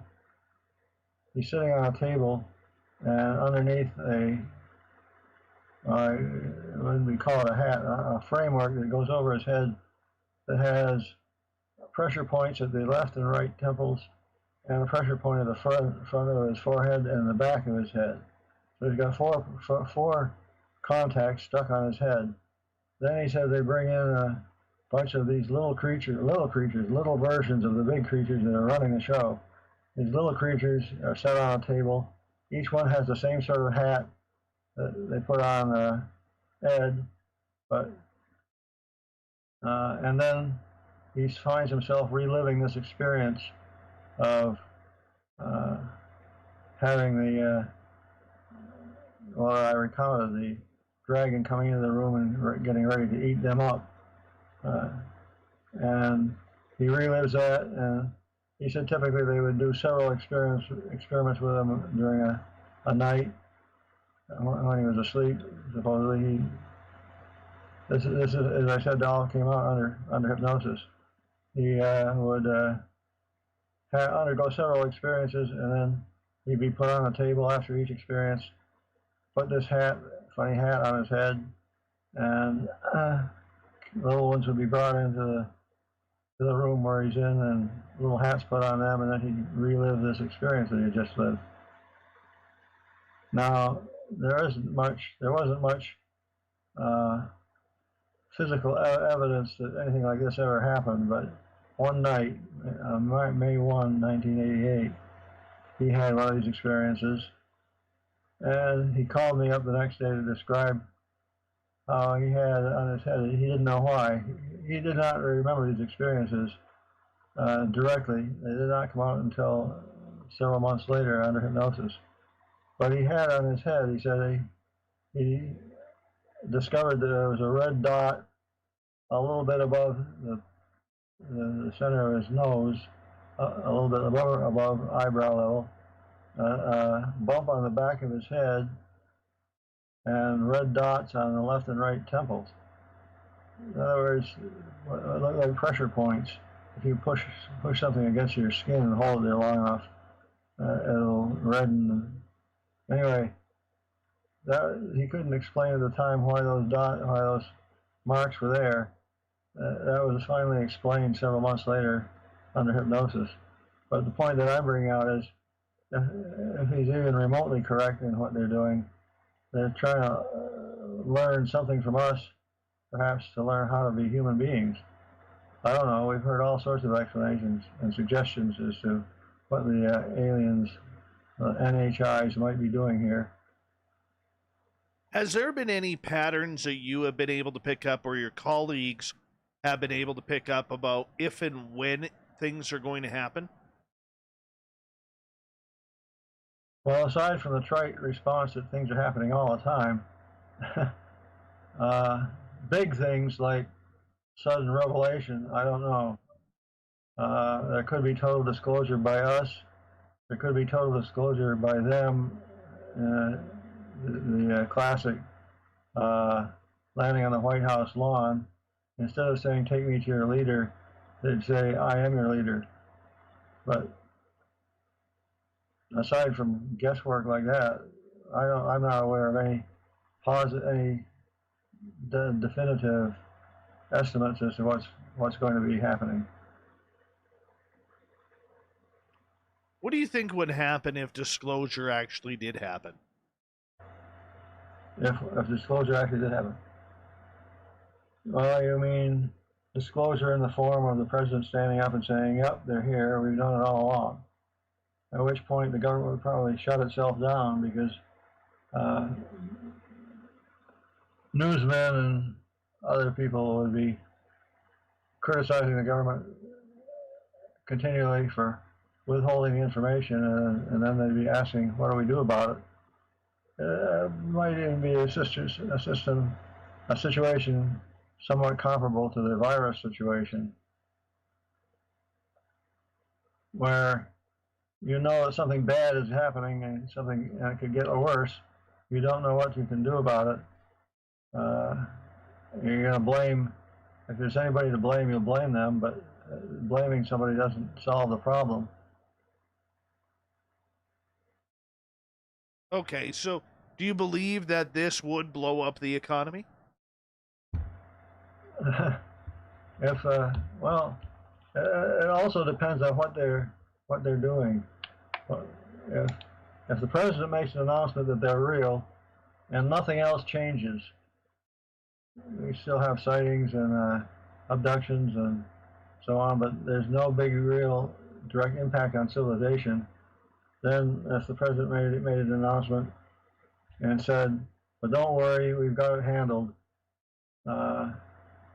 you'd find a lot of shakiness in civilization, but probably could continue if we could last the first year or so with the knowledge that they're real.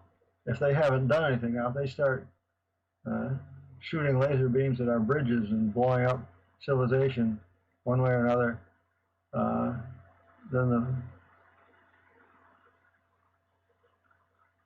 Wall Street would go to hell at that point.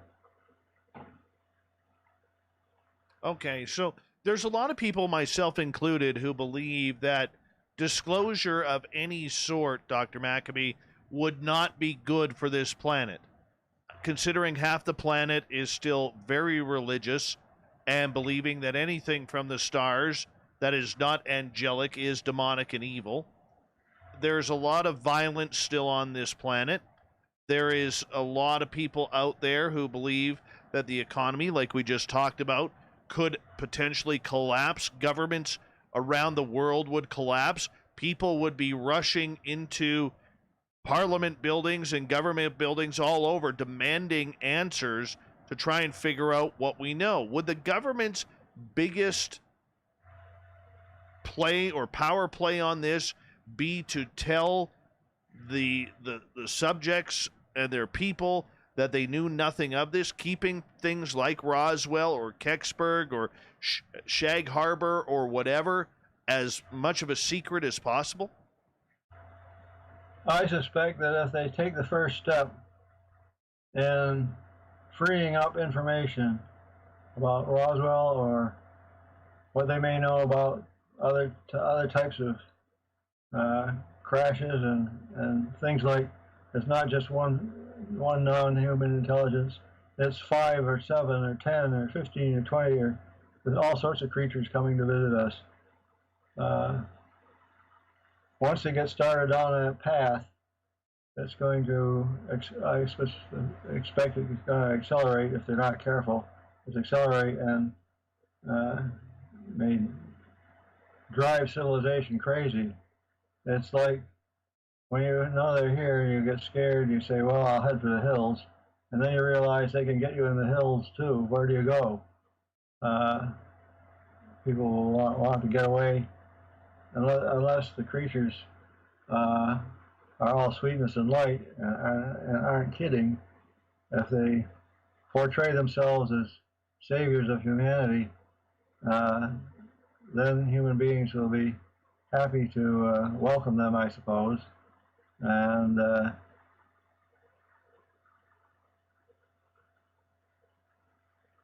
are we ready for that?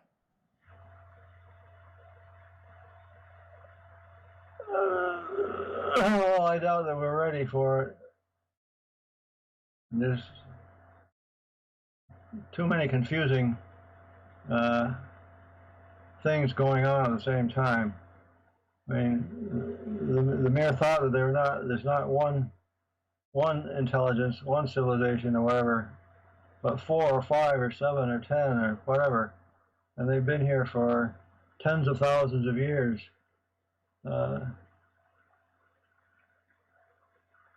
The average person wouldn't know how to react, I presume, in a logical way.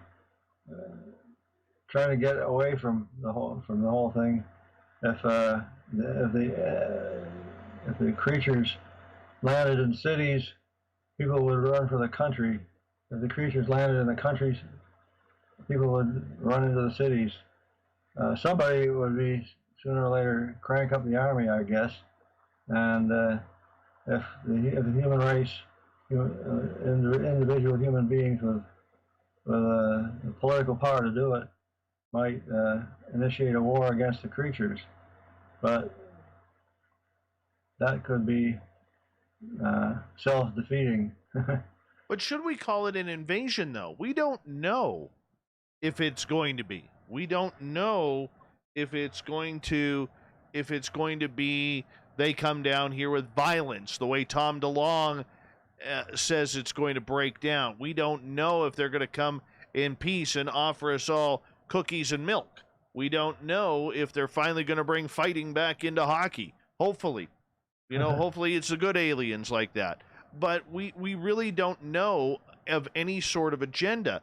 Yet there are many people in this field who believe that there are people within certain agencies of the government who do have some sort of contact with some extraterrestrial species. Do we have any inkling whatsoever, or is much of this hyperbole? Well, I don't know of any evidence. I mean, things like the president was really a reptilian or something like that.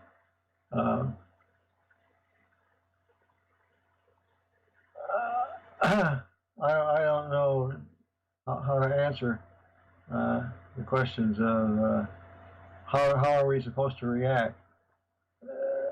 Everybody's going to have to pick out for themselves what they think is the right thing to do, and that's going to mean it's like you stomp your foot down on the anthill and the ants suddenly go running in all sorts of directions. They don't know. They don't run in a correlated manner the way they would if they were allowed to be by themselves. We would have people doing all sorts of things to getting away, and some people would try to brown nose the aliens to get specialized treatment from the aliens while doing bad things to the human population. Human beings would end up fighting amongst themselves for position within an administration that's administered by the aliens, I suppose. Well, I mean, that's the big question, because it all ties back again to this entire threat phenomena that we hear people like Lou Elizondo and Chris Mellon talking about, as well as people in Washington like Marco Rubio. We're hearing all of this, and unfortunately we don't have time to get your answer, but when we come back from the break, Dr. Maccabee, I'd like to talk to you about the idea of this being a threat, and if so, how is it a threat? I think that's an important topic for people to learn on.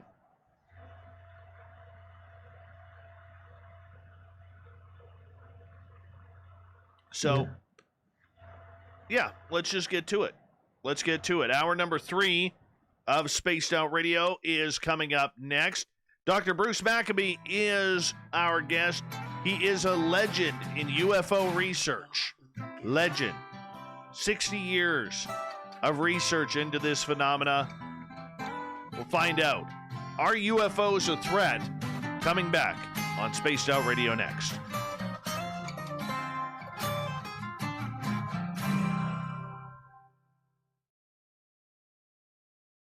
All right, my friend, I'm just going to run my dogs outside one final time here. I'll be right back in a moment.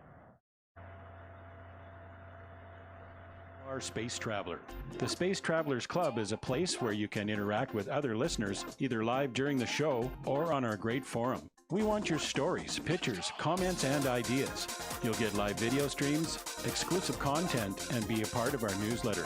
Stay in touch with everything SOR. The Space Travelers Club is just $5 a month at spacedoutradio.com. Hello, this is your guitar man, Ron Bumblefoot Thal, and I have to tell you, I love the response I get for Little Brother is Watching from Spaced Out Radio fans. It's amazing how music can inspire and make people think deeper about what's going on in the supernatural world. You can head over to my website, bumblefoot.com, to check out my music, my guitar workshops, my touring, even check out some of the hot sauces that I'm working on. And make sure you keep on listening, because with Spaced Out Radio, you know Little Brother is watching. Hi there, this is the paranormal lawyer Michael W. Hall. I'd like to invite you to listen in each Sunday night, where we're going to open up your eyes to everything strange and paranormal. I will be hosting some great guests with topics that affect us all, such as UFOs, ghosts, and everything paranormal. Let's learn together on Spaced Out Radio Sunday with myself, Michael W. Hall, the paranormal lawyer at spacedoutradio.com.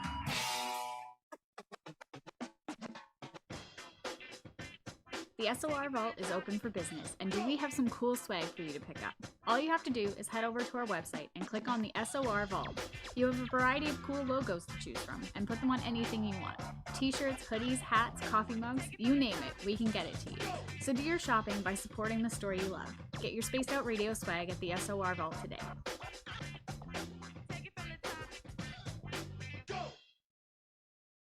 We're adding to the entertainment online for Spaced Out Radio. I'm Amber Beckrud, and I want to invite you to subscribe to our YouTube channel and check out Cryptid Tales, where I will take you on a journey into some of the strangest legends and lore from around the world, relaying the stories to you of the strange creatures and experiences that people have had throughout time. You can find Cryptid Tales at youtube.com/spacedoutradio, and while you're there, don't forget to check out our free archives and leave a comment. See you there! Looking for creative ways to get your company out in the public? How about advertising on Spaced Out Radio? Our sales department is waiting to hear from you, and we can work around any budget. From commercial spots to banners to special promotions, there are many opportunities to get your name and product out to our SOR listeners. For a price guide and more information, please contact us at sales@spacedoutradio.com. We are scouring the world for the most intriguing stories of your day. Take the time to read up on the SOR Newswire, where our team, led by Captain Shirk, will deliver to you some of the best paranormal and supernatural news, along with some stories that will blow your mind from the weird to the wacky. It's the news outside the news that piques interest, and that's what we're looking to deliver to you. The SOR Newswire, only at spacedoutradio.com. Hello, space travelers. It's me again, Carl. Don't forget to join the Space Travelers Club for just $5 a month. And follow Spaced Out Radio on Twitter at Spaced Out Radio. Our Instagram, Dave Scott SOR. Our Facebook page is Spaced Out Radio Show. Our archives are free at youtube.com/Spaced Out Radio. Come woo it up with Spaced Out Radio today. Bye! Hey. All right, I'm back. We have 2 minutes, 2.5 minutes here, boss. I'm back.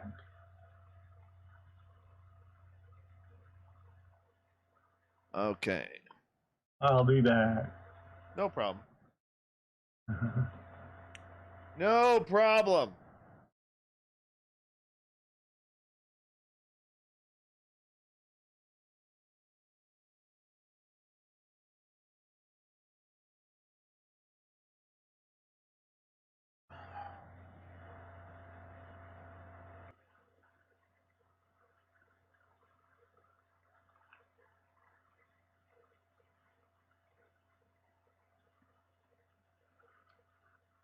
So when we get to the final break, Just get you to hold on until we go into break, and then I'll say goodnight to you at the break, okay? Okay. Yeah. So, that way you get a nice goodbye from us, and we'll all clap for you and everything. I'll mention at least one of my books. Yeah. You can mention them all if you want. I got 4 out there right now. I have the only book written about the Kenneth Arnold case. You would think that after 70 years, there'd be several books written about that one case since that started the whole thing, sort of. For sure. For sure. Okay, we got about 45 seconds.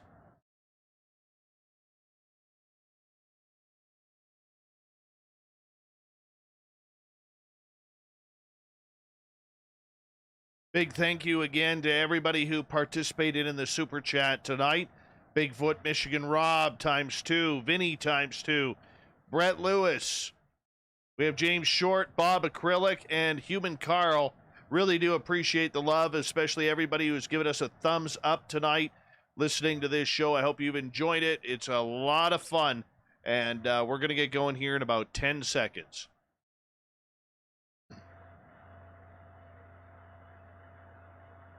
Okay, everyone, here we go.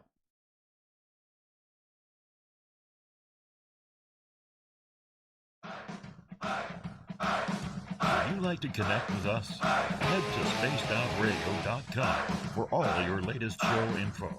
Now, back to Dave Scott and SOR. Third and final hour is underway on Spaced Out Radio tonight. My name is Dave Scott. Thank you so much for taking the time to join us. We welcome back everyone listening in on our terrestrial affiliates around North America and digitally on TalkStream Live and Revolution Radio. Remember, you can check out all of our archives for free by going to youtube.com/Spaced Out Radio. Do me the favor, hit that subscribe button. The Desert Clam has set the password for tonight in the SOR Space Travelers Club. Nurturology. Nurturology is your password. Use it wisely, space travelers, as the Clam sets the password each and every night right here on Spaced Out Radio. Our website is spacedoutradio.com. We have a plethora of features for you, including rocking out to Bumblefoot and reading up on Captain Shirk's SOR Newswire. Follow us on Twitter at Spaced Out Radio and on Instagram at Spaced Out Radio Show. For the final time tonight, we introduce author, scientist, researcher of everything UFO, Bruce Maccabee. His website, brewmac.mysite.com, and I highly suggest you check it out. It's filled with information. Dr. Maccabee, welcome back. Thank you. Right before the break, we talked about the threat phenomena. How real should we be taking this as a threat? Well, it depends on what they do to or for us, I guess, and of course how we react to it. We've heard from Jacques Vallée, famous ufologist who's done investigations in Brazil of sightings down there where people have claimed that UFO creatures have killed some people. And of course, people all over the earth disappear every year, never to be found. And we don't know what happens to them. It could be that one of the great, maybe the non-human intelligences are causes for fear of being not just abducted. The abductees get brought back one way or another, and typically can resume their lives, but with a change in their mental attitude towards life, I suppose. But the people who get abducted and don't come back, we don't get any information on at all. Now, from reading hundreds of UFO cases, I've gotten the impression that they're doing whatever they want to do, and if we get in the way, they might do something, but most of the time they're going to just try to avoid interacting with us. That's like the Betty and Barney Hill case that sort of started off our abduction phenomenon. They wanted to learn something about physiology of Betty and Barney and put them back to resume their lives. Of course, they couldn't resume their lives normally because they had this big event happen to them.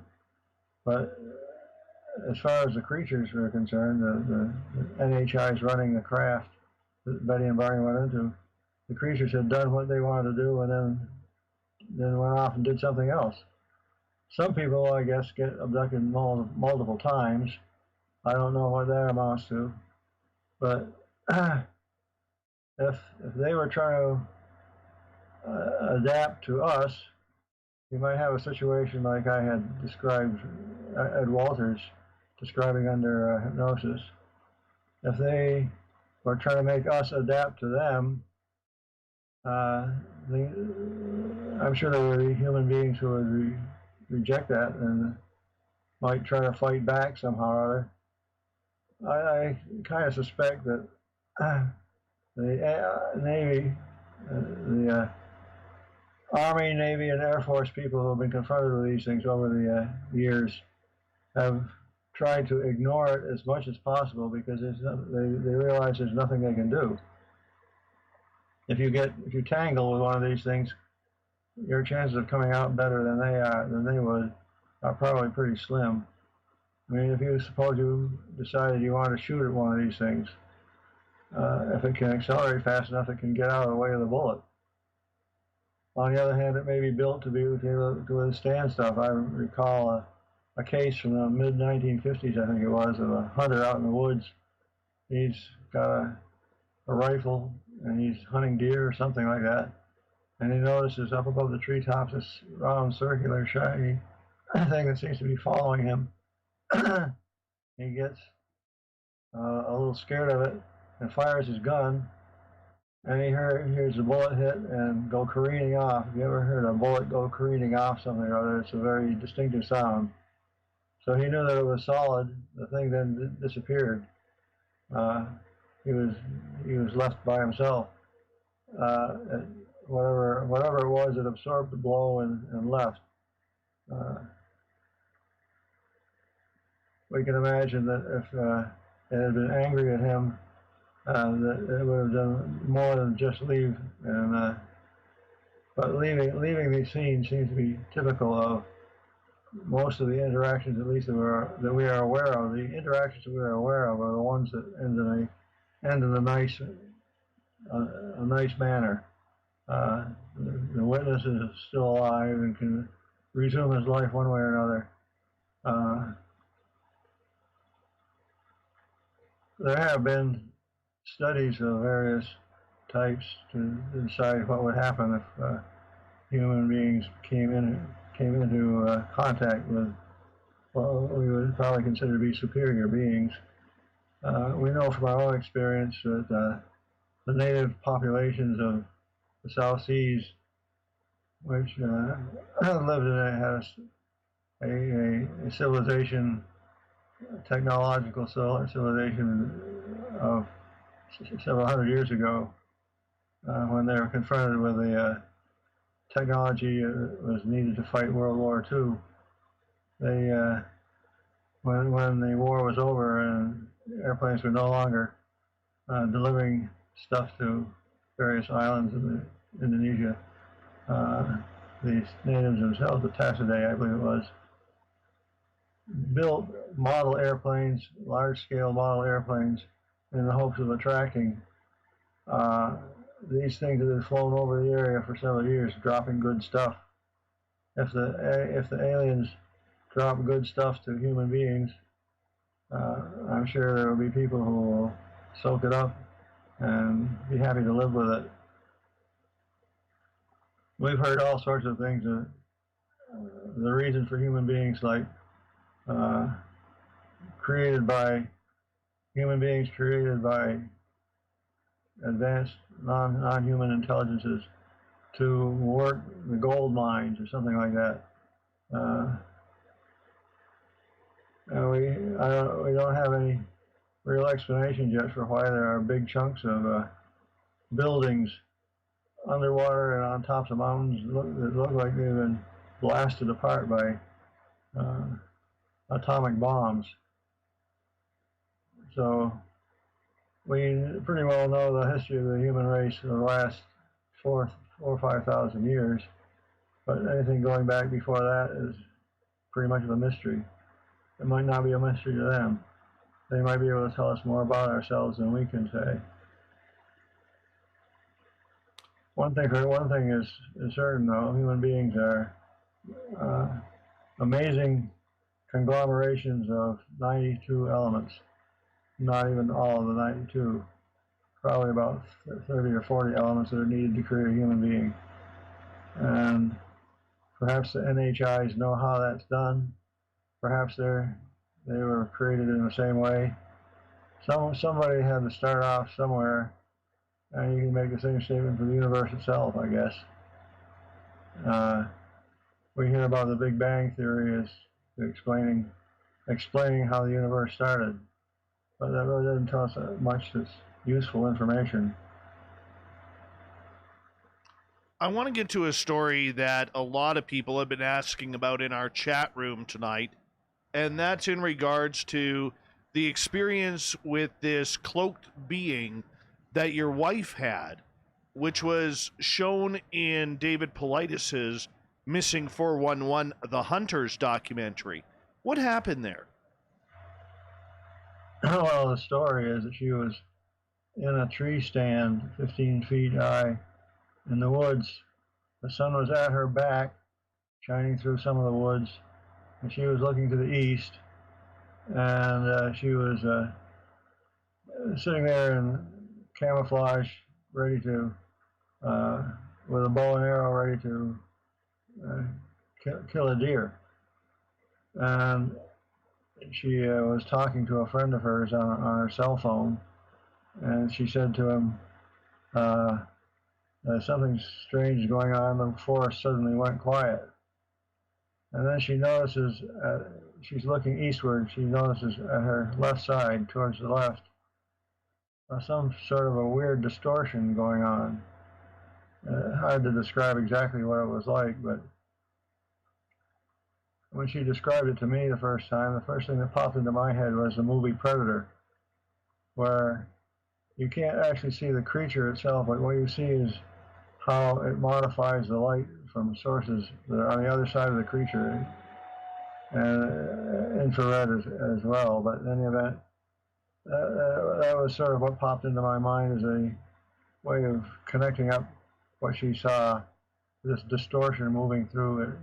The shape of the distortion was very crudely like a human being, and she said it looked like it was about 20 feet off above the ground, going from one tree to another, and it went across her field of view in front of her, probably 15 or 20 feet away. And just as it disappeared, she took a picture of it.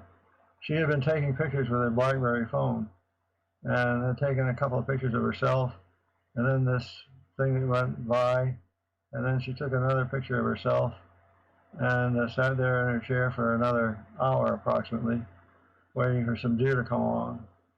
Nothing happened. When she got out of her tree stand, this was in September of 2010, by the way. When she got out of her tree stand, she had forgotten about this weird thing she had seen, and didn't remember it until she got into the house, had dinner with a friend that had come over for supper, and her step-grandson was marching in a band at a high school about a mile away, and he said that they had seen a bright light appear in the sky and move a little bit and then disappear and then reappear again and move some more and then disappear again. And he had sent this email message to me about this light he had seen. And I read it to the people that were there. Look at Matthew saw something weird tonight. And at that point, Jan remembered that she had seen something weird and went ahead and described it. And I investigated her sighting. The result of the investigation is on my website, brumac.mysite, brumac.mysite.com. And you scroll down the front, down the listing of paragraphs until you get to Jan's weird phenomenon, I think it is. In any case, I copied pictures out of her phone, and I found the pictures taken before this thing appeared, and the pictures taken a long time after, or after it disappeared, were normal. But the one picture that, when this thing would have been in the field of view, it just doesn't, it's supposed to be trees and leaves and branches and stuff like that. It's not, none of that. It's totally weird. And you can see on my website exactly what she got and what happened to something happened to the camera. It affected the camera in some way, so the camera took a picture that was impossible to take. Not only did it not show the scene that it was looking at, the number of pixels in the picture were different from what would be normal. So anyway, anybody who's interested can go to the website and find a lot of stuff there to read. Now, you also, in that same area, had UFO sightings almost simultaneously. Well, the sighting by Jan's nephew, Matthew, that could be considered a UFO sighting. Some light that appeared. I don't know what other appearances you might be talking about.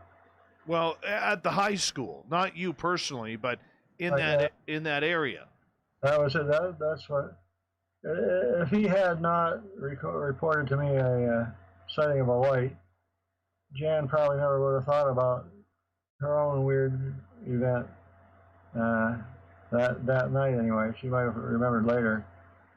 But because he sent me a description of this light that he saw, I read it to the assembled masses, people that came to dinner, and that's what alerted Jan to the fact that she had something weird happen to herself. I can't be sure that those two sightings, the sighting of the creature and the sighting of the light, were related. I can't say that, but they did happen about an hour apart. Now, a lot of people believe that Sasquatch does have the ability to cloak or camouflage itself. Do you believe that that's what your wife saw? Well, I don't know. I don't know if Bigfoot can camouflage its weight as well as its visibility, because if it still weighed something, it would have bent down the branches. She would have seen something of a couple of 100 pounds or 200 pounds worth of weight on the branches of the trees that it was sort of swinging from one tree to the next. It's the impression she got. Okay. So what do you think it is that she saw or captured on that photo?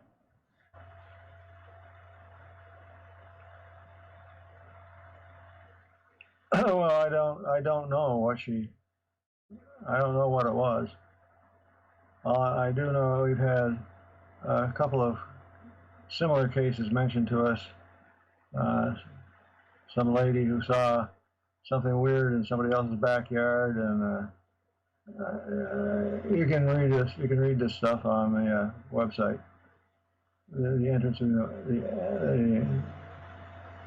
the section of the website that covers her sighting.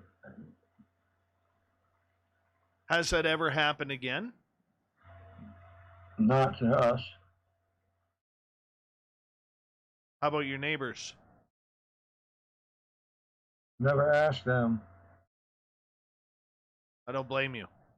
How do you ask that question to your neighbors? Hey, by the way, do you got some weird cloaked figures running through your forest? Yeah, did you see the predator walking down the road the other day? How did your wife stay so calm through that entire phenomena? Well, you know, people react differently to different situations. She didn't feel threatened, so, and by the time she realized that something weird was happening and she's taking a picture, the thing's basically gone. This is a few seconds worth of time, I guess. 5 or 10 seconds maybe. I'm not sure.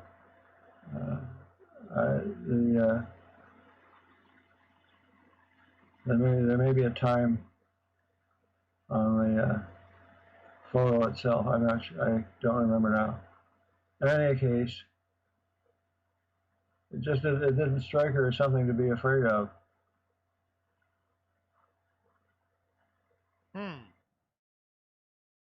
I couldn't imagine sitting in that deer stand for another hour, unless it was just out of complete fear that if she got down, that something may happen. Well, she never said that. She never said she was afraid. Maybe she should have been. Would you have been?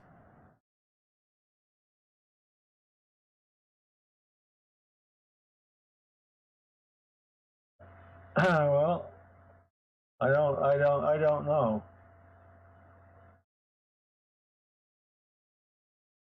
Hard to know unless you're put in that position.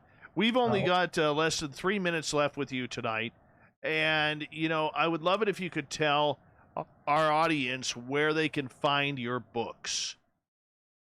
Well, I can find my books on Amazon. If you simply look up my name on Amazon, there's four books there.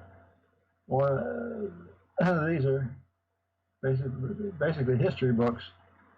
A book called The FBI-CIA UFO Connection, which tells you what pretty dense history of how we got to where we are in the early years from 1947 into the 1950s, based on what the FBI and the CIA and so on had collected. And that one book also describes what I found when I sort of penetrated the CIA a little bit to find out what they knew. That would be the FBI-CIA UFO Connection. Then I have another one which is devoted, the only book devoted to the first sighting. I put first in quotes because it wasn't the first sighting, but it was the first flying saucer sighting by Kenneth Arnold. It's called 3 Minutes in June, named after the fact that the total sighting was 3 minutes, and our whole world changed during those 3 minutes. And then I wrote a book called The Legacy of 1950, which is 1952. 1952 was the year when the Air Force collected the most sightings in May, June, July, and August of 1952, and established a tradition, which is the legacy of 1952, is a tradition that there's nothing to UFOs. Therefore, if any organization like the Air Force or the Army or the Navy or whoever wants to ignore sightings, they just go ahead and don't say anything about them, because it's a tradition that there's nothing to UFOs. That's 3 books. Then the 4th book is called Abduction in My Family, which is based on abduction stories, and it's a novel wrapped around a fact book. So a documented fact book. So you learn some facts at the same time you learn what abductees learn what abductees say. And it's amusing to me to see Billy Ray Cyrus is now saying he saw UFOs. He may well have read my book. I gave it to him way back in 2001 or 2002. He may have read it and decided it was okay to talk about the subject after all. My friend, it is time for us to say goodnight to you.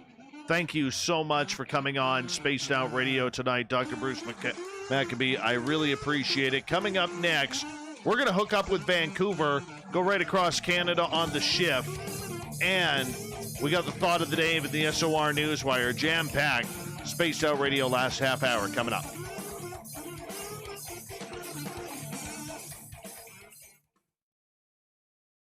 Dr. Maccabee, we're going to give you a few claps for this. Okay, thank you. Great show. Great show. Let's do this again. Yep. Just as long as you don't give me the clap. No, I won't do that, my friend. I won't do that. But I'll let you get to bed. Watch out for them aliens. Watch out for them big feet. Your voice just suddenly faded out. Oh, I'm sorry. I got my microphone up too high. Oh, I didn't know what you said. I said, watch out for them Bigfoot and watch out for them aliens. Yep. Will do. We'll talk to you soon, my friend. Take care. Yep, thanks to you for the invitation. Take care. Good night. Bye. All right. Now, I'm going to get the shit scared out of me here momentarily when Skype starts ringing and it's Vancouver. Thurston Howell III. How's Lovey?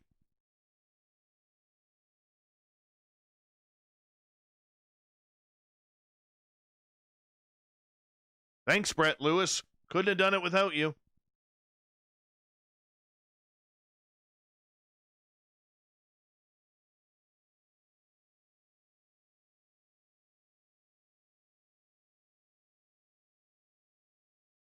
Hey, Thurston, you might as well change your picture to Thurston Howell III, because we're not dropping that. We're so not dropping that. Thanks, Bombshell Bomber. I'll even run my fingers through it for you.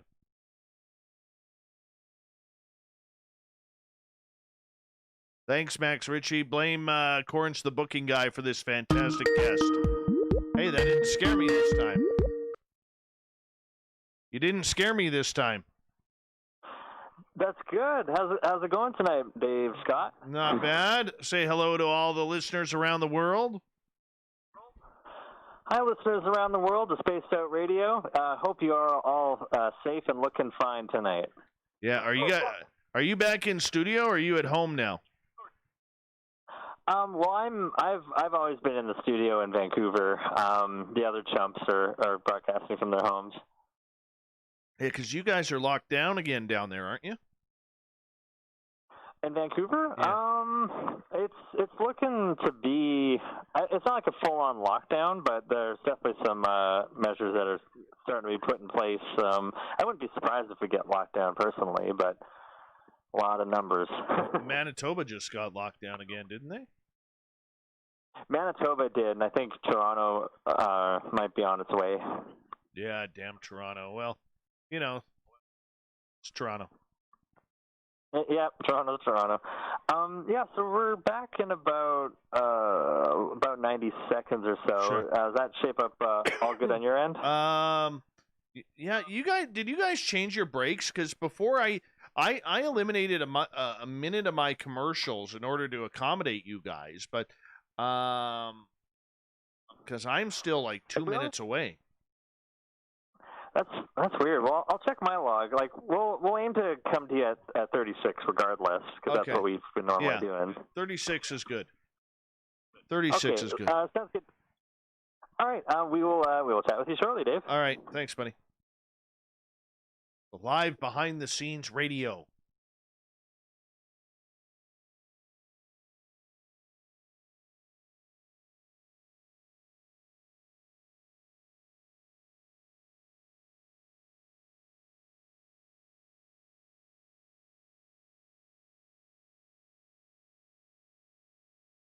All right, we got 90 seconds. I will, BBD Warrior. I promise you within the next 24 to 48 hours, I will get those. And remember, you are paying Canadian money on that.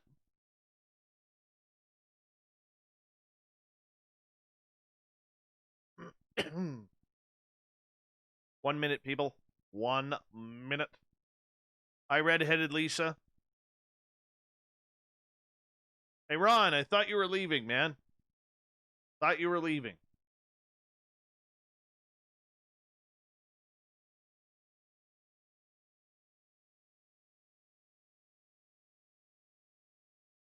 I went to the chiropractor today, again.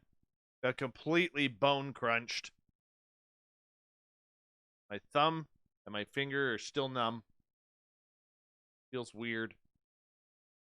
But we're getting it fixed.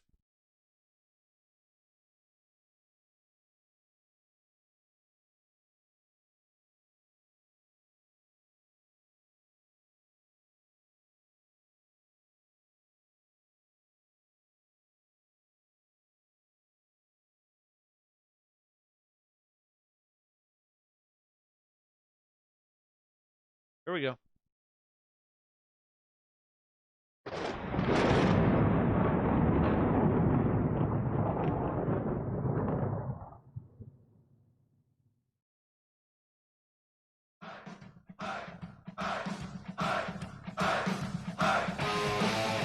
We rounded third. We're heading for home tonight on Spaced Out Radio. My name is Dave Scott. Thank you so much for taking the time to join us tonight. We really do appreciate it. We're going to hook up with Vancouver here momentarily. Let's see where they are. Right 2 days before. I don't know if they're ready for us yet, but I want to remind you that if you missed portions of this show or others, you can check out our free archives by going to youtube.com/Spaced Out Radio. Just do me the favor, hit that subscribe button. Let's check in with Vancouver. How we doing, my friend? Radio. This guy, he's on the radio all the time. I did get a tour of his studio too. You did get a tour of my studio. I did, and it was awesome. Dave Scott, Spaced Out Radio, is here. It is an awesome studio, and he even has a green screen.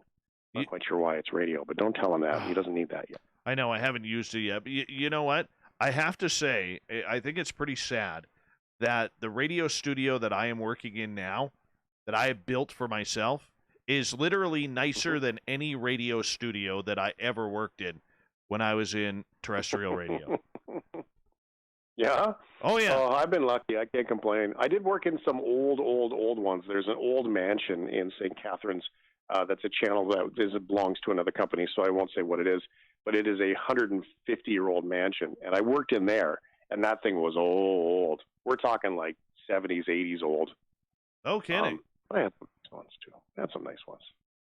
Oh, it's good. I can't complain.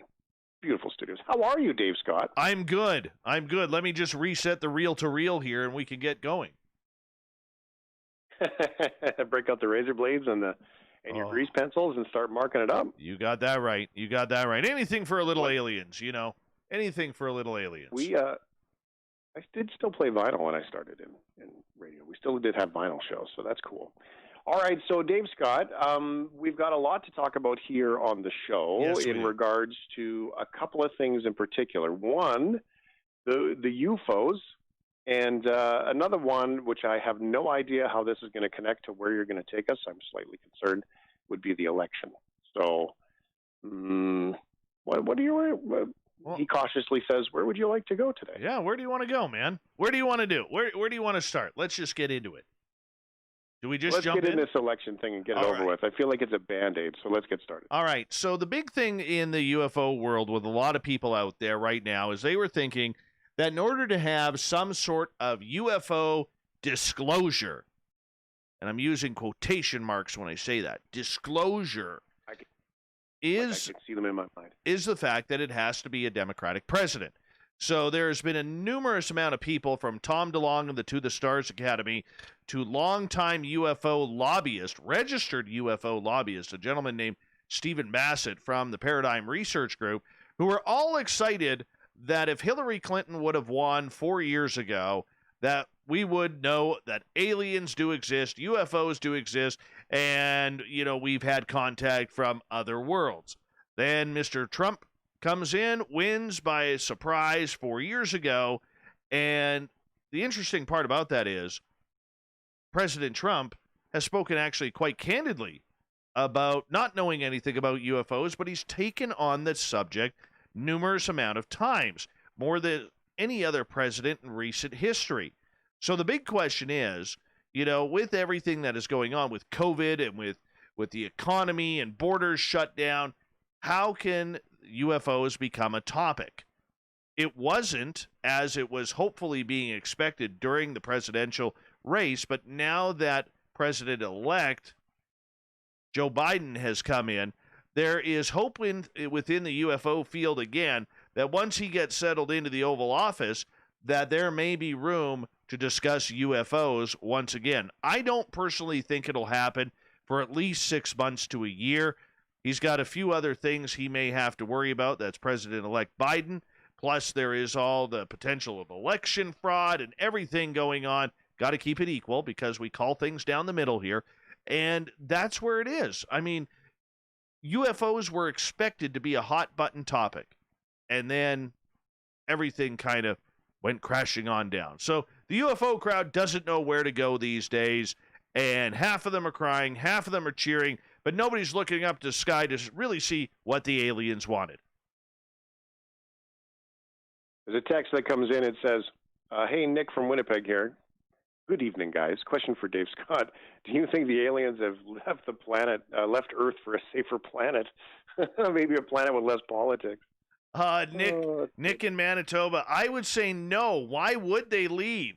This is the greatest reality show ever. Planet Earth. It never ends. It's on 24/7. You can change the time zones. You could change the channel, change the country, change the language, change the heritage. You want nature, you go there. You want the National Geographic, you go there into the oceans.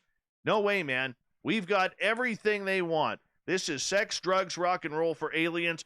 And if I'm an alien sitting on a spaceship right now, I've got my craft parked in neutral watching this entire show go on. It is amazing.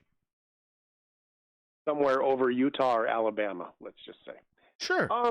So, Dave, when you talk about the conversation with the president, I mean, I get it now. It's 6 months or so. I mean, there's clearly other priorities. I think that if anybody saw a politician walk out and say, hey, by the way, all COVID and election stuff going on, let's talk about the UFOs. They're probably going to get, people are going to wonder.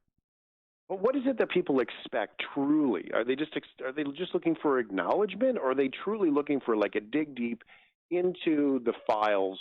What are the secrets?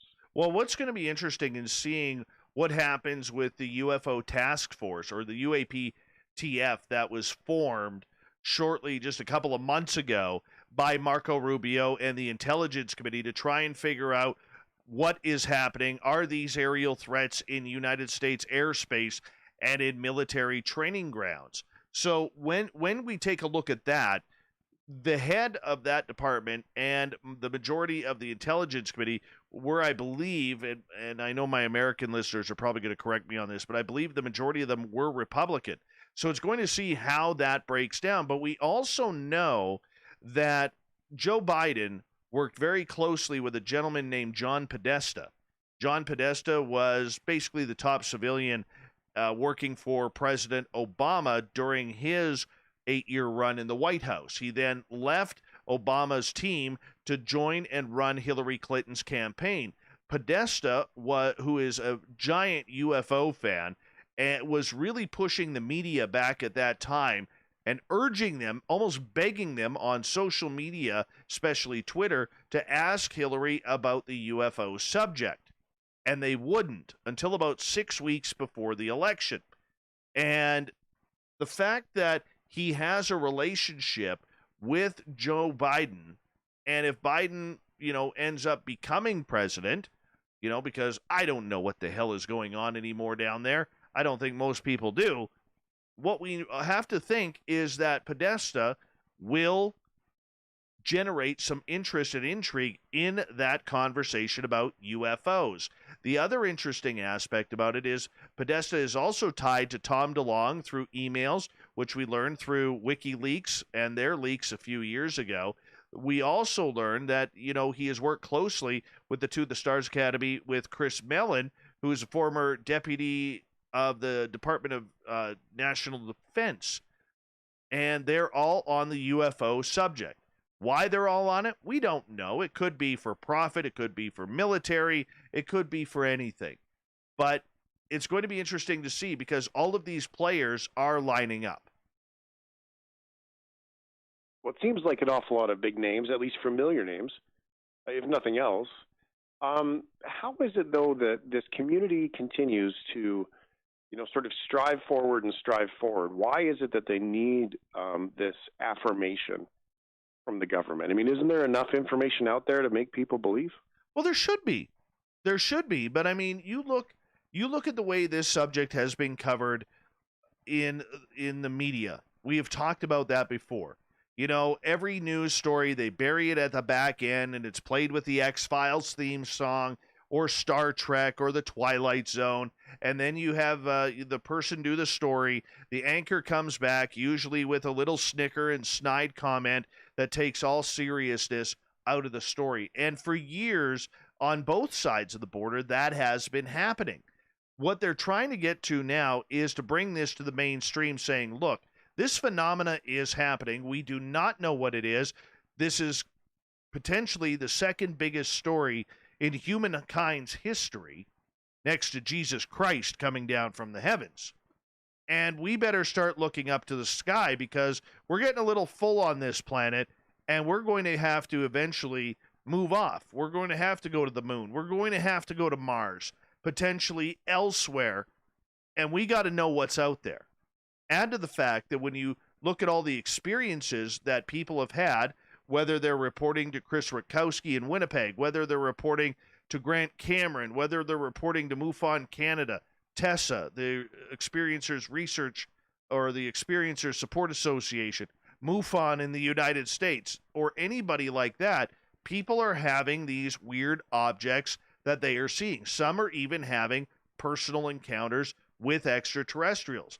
And the people who are having these, unfortunately, are still being blackballed and labeled as kooks in society. And that's what they're trying to get rid of. That's what the UFO field wants. As I always say to people, once you've seen UFOs or extraterrestrials, everything is always aliens. If you've never had that experience, it's never aliens. And that's where we have to kind of bridge that gap to make sure that we know what we're talking about, number one, but number two, that the people who are having those experiences are treated for what those experiences are worth, rather than just throwing those people in a side drawer in your kitchen and hoping they don't come out. Okay, so that's interesting, Dave. You say that once you've seen behind the wizard's curtain, you can't unsee it. So are you talking about, perspective of after you've had an alien encounter, that you start to just look at so many things differently? Like, this is just silly, but it's what comes to mind, like what's in the shadows? Well, that was strange. That wasn't a coincidence. That couldn't be a coincidence. Here's, so on and so forth. Is that what you're saying? That once you've been there and you've sort of peeled back that layer, you can't unsee it? I do believe that it actually does heighten the senses. It really does. You talk a lot of people who are looking into this phenomena, who have had experiences, Shane, and all of a sudden, everywhere they look, there is something weird. And it is a lot more pronounced than it was before.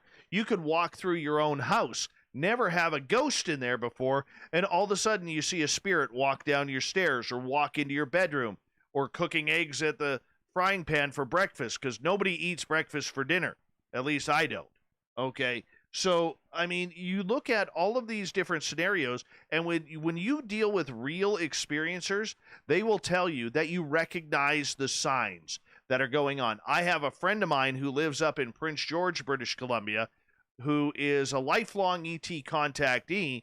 She knows that the minute she sees blue butterflies, that she is going to have an experience. And it doesn't matter whether it's 30 below zero centigrade or whether it's 30 above in the middle of summer. If she sees blue butterflies, she knows. Now, a lot of people will say, well, geez, there's no blue butterflies flying around that northern part of Canada in the middle of winter. But are they really butterflies? That's what she sees. That's what she knows. And then she leads to the encounters that happen following that. Okay, well, that would make a lot of sense for a lot of people who, I'm not discrediting what you say, but people say who have strokes, they smell toast, and people who hear sounds and then things start to happen, like the sensitivity changes. I guess that would kind of make sense. Is this personal experience, Dave Scott, that you're speaking to this from, or is this from someone else telling you that? For me, if I were to have a weird experience, I used to have the song by Pink Floyd, "Is There Anybody Out There," playing in my head. and I could hear it everywhere. Didn't matter. I could turn on my car radio. It would come on the radio. If it was on my iPhone, if I had a mix on my phone, on my iTunes, all of a sudden it would come up. And I'll be like, okay, here we go. And then sure enough, something happens. May not be that day. It may be a day later, a couple days later, but you prepare for it. It's almost like, hey, get prepared. This is what we're going to be doing. Let's go for a ride. We've got about 60 seconds here, Dave. Can you tell us about that experience, or maybe one example of something that you've gone through? Oh, you're opening up a topic. I woke up on the table one day. Really, I woke up in another city one day, but I don't think it was for the same reason. I woke up on a table. True story. I woke up on a table one day, and it was a steel table. There was lights over my left shoulder. I looked over my left shoulder, and there were 3 little gray guys right there. Oh, I thought maybe like you woke up on the coffee table one morning after something had happened. That's Vegas, not aliens. Vegas. Really, hey? Yeah. So this to me sounds like a great opportunity for us to hook to next week. So can you dig into that experience? Because you speak of this very, very personally. Yeah. And I want everyone to be able to be able to understand where you're coming from, because you do. Sure. I mean, like, you speak about things, right, with passion. And I think it would be a great opportunity to be able to share that story. What do you say? It's a face for radio, man. I can do it. All right. Dave Scott, spacedoutradio.com is where you can find all of the things, Dave, and listen to his podcast and his shows online and all that. Dave, thank you very much for the authentic share, buddy. I think that was amazing. Thank you. No worries, Shane. We'll talk to you next week. Thank you so much. And on my end, we are going to go straight to the news. Oh, there we go.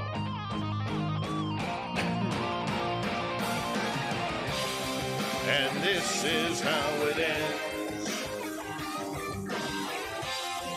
Gotta love that bumblefoot, eh? The news is always changing, which is why we bring you the SOR News Wire at the back end of every show, where we get to the weird, the strange, the wacky, and sometimes the polar. Churchill, Manitoba, along the frosty coast roads of Hudson Bay, hundreds of polar bears have been wandering for weeks, waiting for their wintertime sea ice to form so they can return to their hunting and their favorite meal, ringed seals. Until then, they represent a danger to the 900 people living nearby Churchill. Literally no roads in that town. No roads. You know what they're famous for besides polar bears? To be honest, they had an 8-mile runway just in case the space shuttle needed a place to land. Yeah, right in the middle of nowhere. Well, anyways, polar bear time. The town is working on a plan to prevent conflicts between the hungry bears and humans using a new radar system that can watch and warn when a bear approaches, and to do so in a snowstorm during the dead of night. The radar can see through all of that, said Jeff York, Senior Conservation Director at Polar Bears International, who has been training the system's artificial intelligence this year to recognize bears on the tundra near Churchill. It's one more way to keep the community or camp safe. Next year, the system will be deployed for the first time at a tourist campsite near Longyearbyen, a former coal mining town on Norway's Svalbard archipelago, where a Dutchman was recently killed by a polar bear this past August. Yeah, polar bears are nasty. They're like 2,000 pounds, and they're always angry. They're so cute, yet they're always angry. I'd still like to see one, though. A 2-inch long spider, thought to be extinct in Great Britain, is actually alive and thriving on a British military base. A program manager at the Surrey Wildlife Trust rediscovered the great fox spider on an undeveloped portion of a military installation in Surrey, England, after a 2-year search. The last time the spider was seen before this in Britain was 1993, 27 years ago. It's a gorgeous spider if you're into that kind of thing, said the program manager, Mike Waite. The great fox spider is a wolf spider, a family of arachnids that hunts down its prey rather than building webs. The spider is nocturnal, which makes it an elusive quarry for spider enthusiasts. Waite used aerial photography of the military installation to find a bear patches where the spiders like to hunt. His search in these sandy spots paid off after many fruitless nights. As soon as my torch fell on it, I knew what it was. I was elated With coronavirus, there have been lots of ups and downs this year, and I also turned 60, so it was a good way to celebrate this. Waite found several male spiders, one female, and possibly some immature spiderlings, though the latter were difficult to identify conclusively. The adult spiders have gray and brown fur bodies. They can spin silk, but instead of making webs, they use that silk line in their burrows so that they can dig in in order to hibernate through the winter. You know what? I love it when species come back, when we're able to find them. It just seems so right, doesn't it?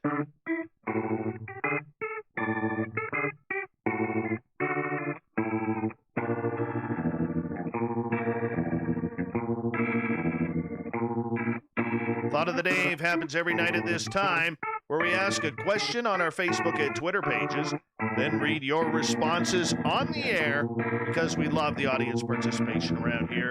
Today's Thought of the Dave is as follows. Prove me wrong. Aliens are already here and not a threat, like certain agencies are claiming. Haunted History BC. Totally agree, Dave. Think they've been here since the time of Egypt, maybe before. We assume others are a threat because this is how many human beings react due to fear of anything unknown. Paper Crane wishes. I couldn't agree more. Lloyd, how can we tell if we see one? Dominic, consider the vastness of space. Now consider people. Now go have some exotic herb. Oh, you bad guy. Marty, one of our favorite veterans. I believe they have been here for a very long time, like before recorded human history. As far as being a threat or not, depends on what you consider being a threat. Anal probing may be a threat to one person and a lifestyle decision by another. Very true, Marty. Very true. I think we got time for one or two more. Danny, I wish I could prove it, but I feel the same way. They have been here since the dawn of our time. Christine, I'm here, so it must be true. You look pretty human to me, Christine. Debbie, they are here and here to help. Reverend Keith, first as a holder of the burden, the one who makes a claim typically has a burden of proof to justify or substantiate the claim, especially when it challenges a perceived reality. Thank you, Reverend. Thank you to everybody on the Thought of the Dave. We'll do it all again tomorrow on Twitter and Facebook. Thank you to Captain Shirk for the news and Dr. Bruce Maccabee for the great show. We got Mr. Ron Bumblefoot Thal rocking in the background with Little Brother is Watching. Bumblefoot is the official music of Spaced Out Radio, rocking us in and out of every single show. Get your horns up for the guitar god himself. Special thanks to everybody listening in at home, at work, in your cars, wherever you may be. Thank you to everyone participating in our chat rooms on LGAP, YouTube, Spreaker, Rev Radio, Facebook, and on Twitter at hashtag Spaced Out Radio. Remember, this show is copyright by Spaced Out Radio and SOR Media Ventures Limited. Thank you so much for choosing to share your evening with us, because together, my friends, say it with me, we own the night. Mr. Bumblefoot, we need a favor. We need you to take us home.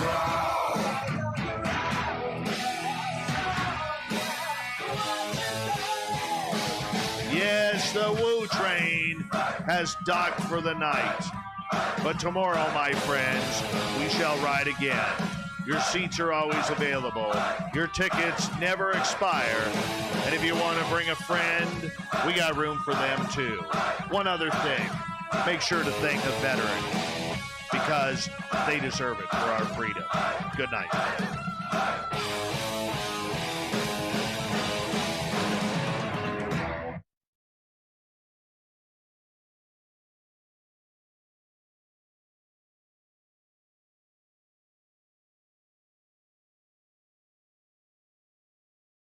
That's a good show, everyone.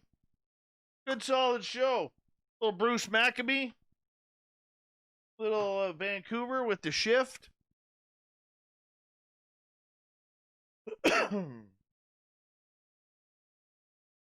Yeah. Good, solid radio right there.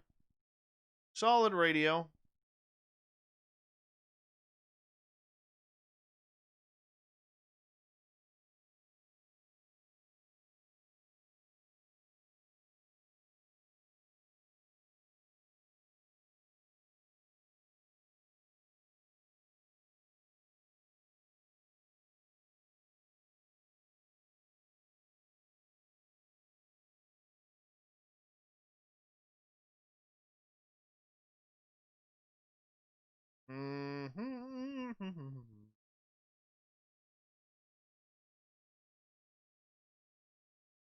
Go here for a quick second.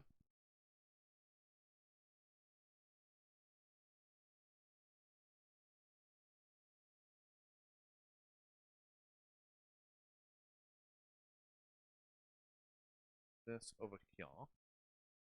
Before we do, let's click on. No.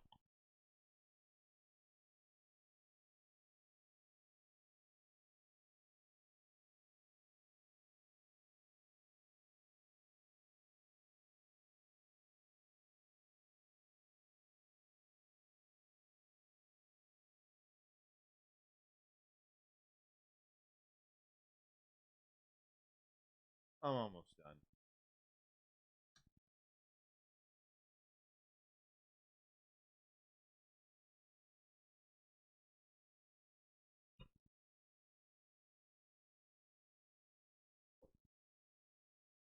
Yeah, I'll be right back, guys. We're just downloading the show. Be right back. Don't go anywhere. There's 105 of you.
right. Here we go. Let's edit this thing, shall we? I feel like I'm cold. Yeah, I do. I feel like I'm cold.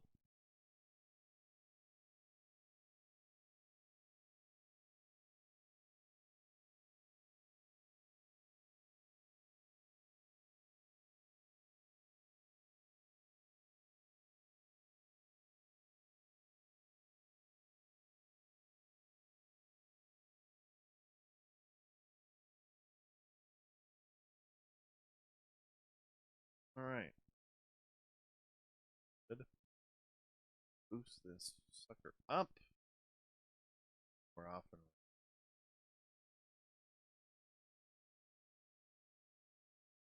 how we all doing, people?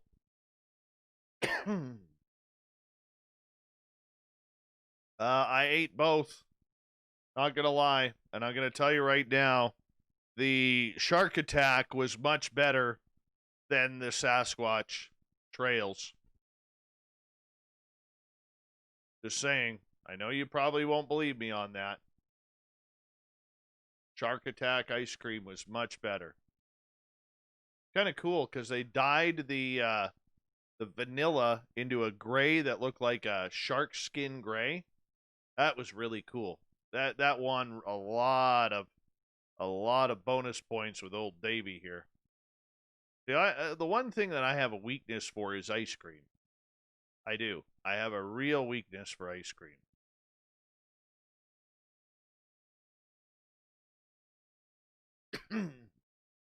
So, I tried them both. I enjoyed the shark attack better. Not saying that I wouldn't eat the other one, but I'm just saying that if I were to choose between the two again, I would get the shark attack.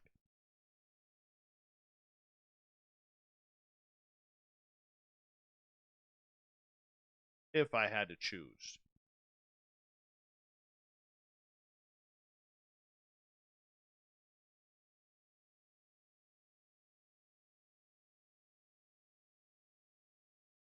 Hey, Dirty Filth, how much snow you got in Edmonton now?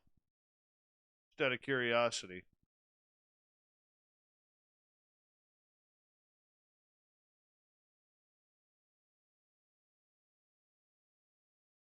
I'm not trying Parlor or MeWe. I've got enough social media to do as it is, man.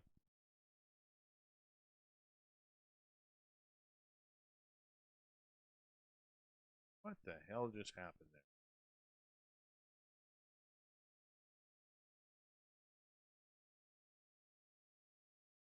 there? Okay. That was weird.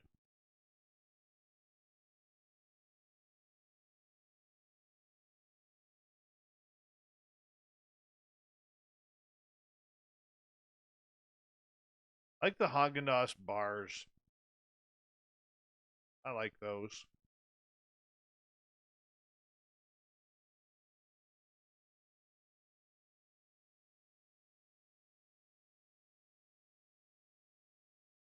My favorite ice cream is still bubblegum.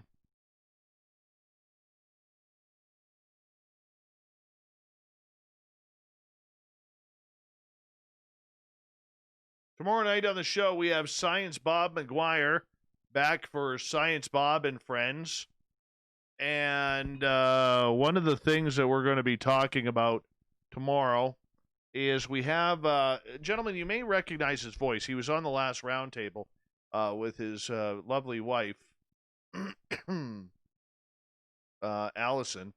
Matt Lay is going to join us. He's got a new paranormal team that he is setting up that has a lot of scientists involved to try and really get to the scientific discovery of what truly is paranormal phenomena by conducting true scientific experiments. And so Science Bob and I are going to delve into that with Matt Lay tomorrow, and it's going to be a lot of fun, man. It's going to be a lot of fun.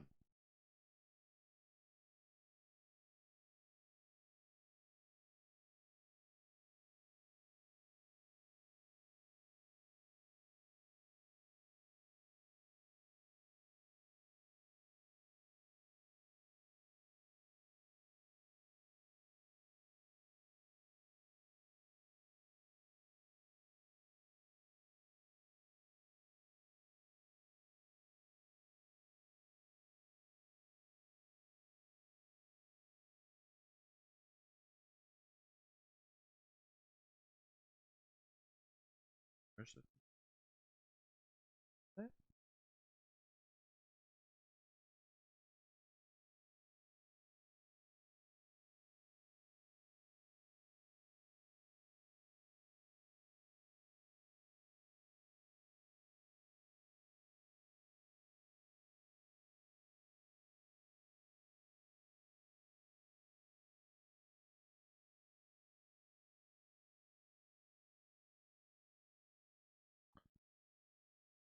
How y'all spending your Remembrance Day / Veterans Day? Me personally, I'm going to be splitting firewood, and then I'm going to shut things down just before 11, kind of pay my respects to those who lost their lives for our freedom. Make sure you go thank a vet, you hug a vet. And, yeah, Science Bob will be here all night, Max. Well, for 2.5 hours.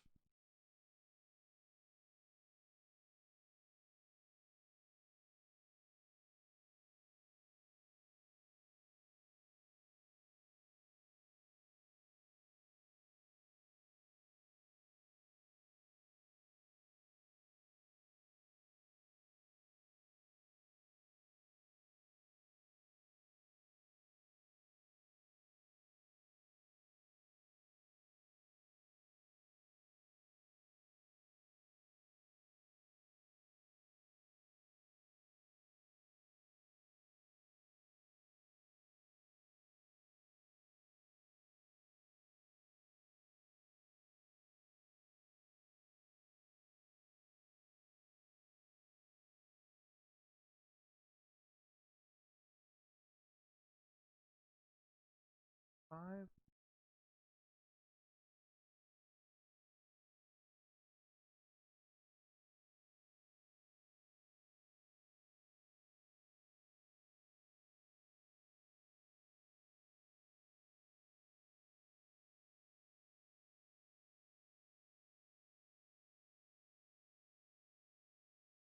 No blast back at all from last night. Just a bunch of woo. Frankly, I don't pay attention. I really don't. I used to pay attention to that stuff, and I don't pay attention anymore. I mean, not every show is going to be a gem. Not every show is going to be a winner, but the main thing is that no matter what we do, we keep trying to improve ourselves. By the way, I booked my favorite guest of all time tonight. I rebooked him because our listenership has grown so much that a lot of you haven't heard this incredible story by a gentleman named Nelson Dellis. Okay, and Nelson will talk to us about some of the experiences he had with almost dying on Mount Everest twice, and how he literally is haunted now by the mountain. Now, that interview will happen on December 2nd, and it literally, when I interviewed him in 2018, hard to believe it's been over 2 years, I was blown away by that show. And he was supposed to go back to Mount Everest this year, and obviously due to Corona, he couldn't. And then he found out his wife was pregnant with their second child, so he's delayed it. And I'm so excited for you guys to hear him again. Okay, for those who haven't heard that original show. Oh, Brett, you're cool, man. Thank you. But for those of you who haven't heard the original show, I wanted to do this so bad. when he finally goes back to Everest and he's at base camp acclimatizing, we're actually going to set him up with some paranormal gear that he could take with him to do some actual paranormal investigation while he's on Everest at base camp to see what he gets. It's going to be amazing. The original show date, I believe, if I go off the top of my head, July 5th, 2018.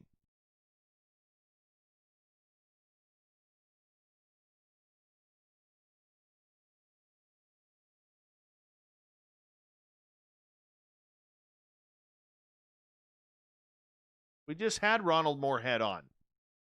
We just had him on.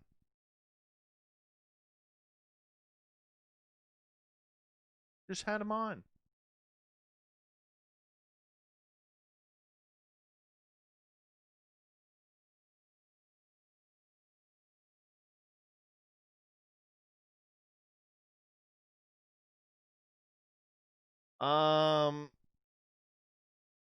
The last time I did a show on the hunting Hitler, I brought in another guy and found out he was a Nazi sympathizer. Didn't really appreciate that, and I actually erased the audio after it was done. I'm sure there's still a copy of it out there somewhere, but I don't like supporting that kind of stuff. So I vowed that I probably wouldn't do that topic again because a lot of people who are looking for proof of that are still, lack of a better term, Nazi sympathizers. And I really don't want to get into that. Look, I'm not the type of person who throws around the Nazi word like a lot of people do.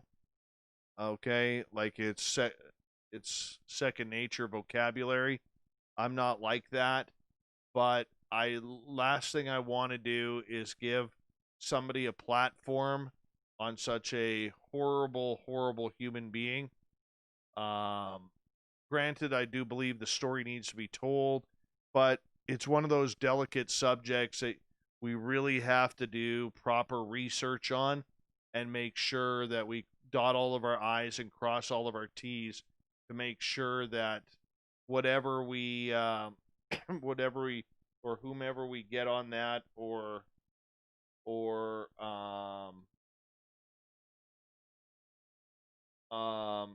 find on that that they are whom they say they are.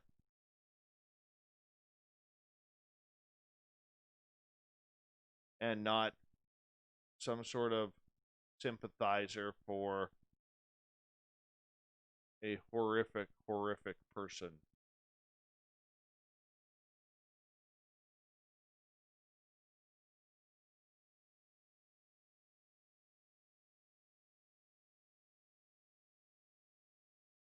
All right, let's get those verification codes ready, people. What is your 6-digit verification code for tonight? We need to know. Because it is time once again to verify yourselves. Tonight's verification code is 778051. 778051. Make sure you use it wisely and verify yourself.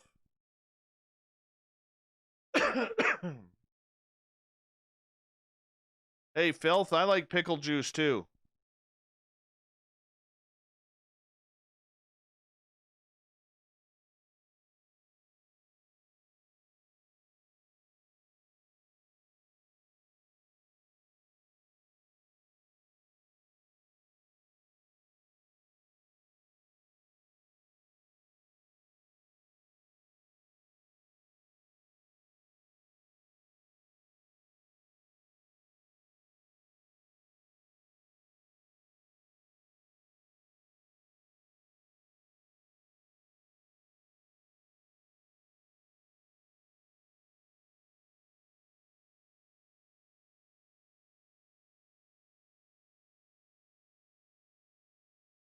Probably is because I got aliens. You're right.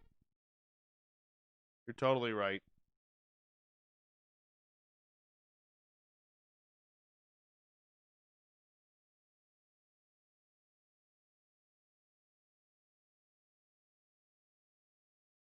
Hey, daughter.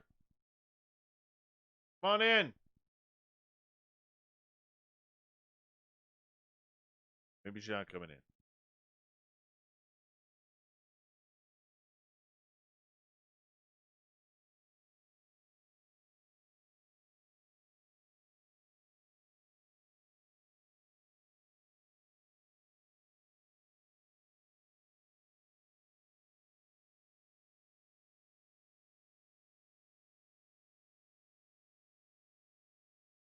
All right.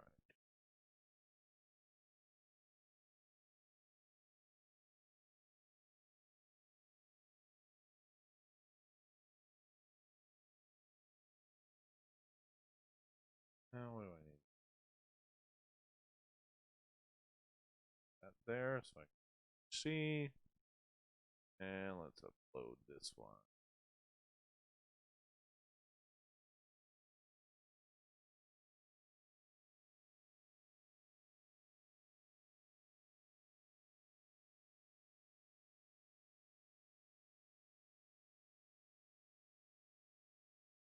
Pickle juice popsicles? That is horrible.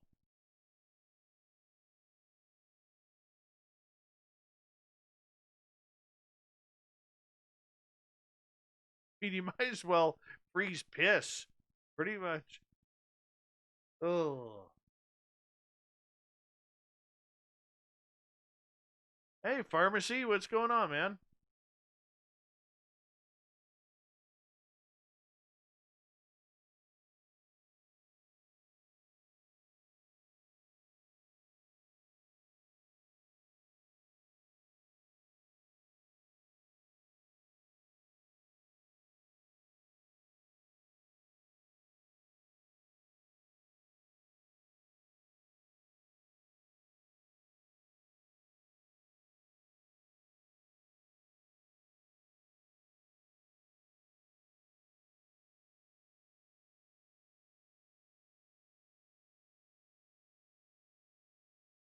That one's 98% done.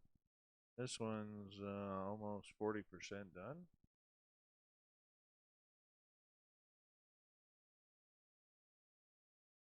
Because you brought up the pickle juice. You turned it all on, Phil. This is your issue.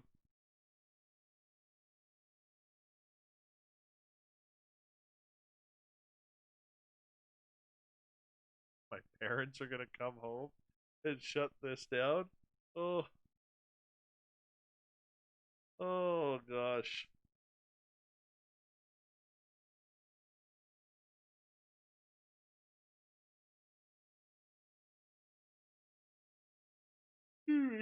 Oh, excuse me.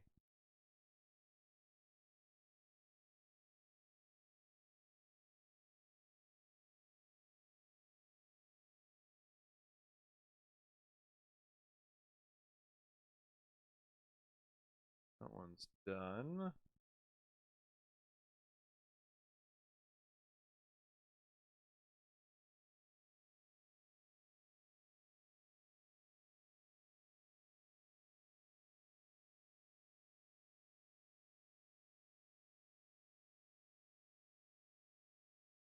You know what season it's almost getting into right now?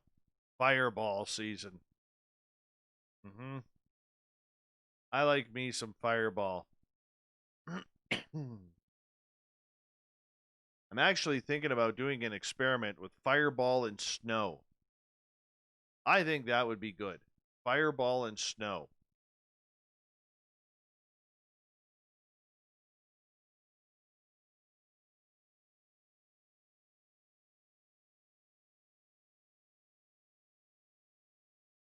I like a good Fireball.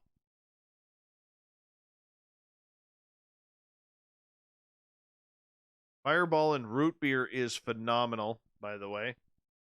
Fireball and root beer.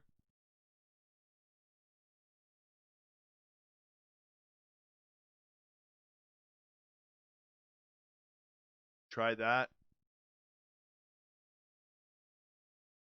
You'll be impressed.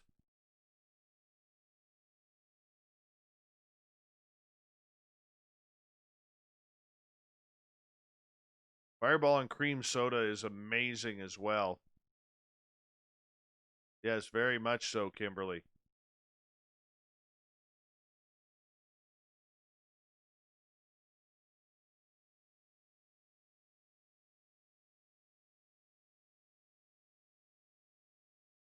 Corey, you don't know what Fireball is? Oh, you poor guy. It's cinnamon whiskey.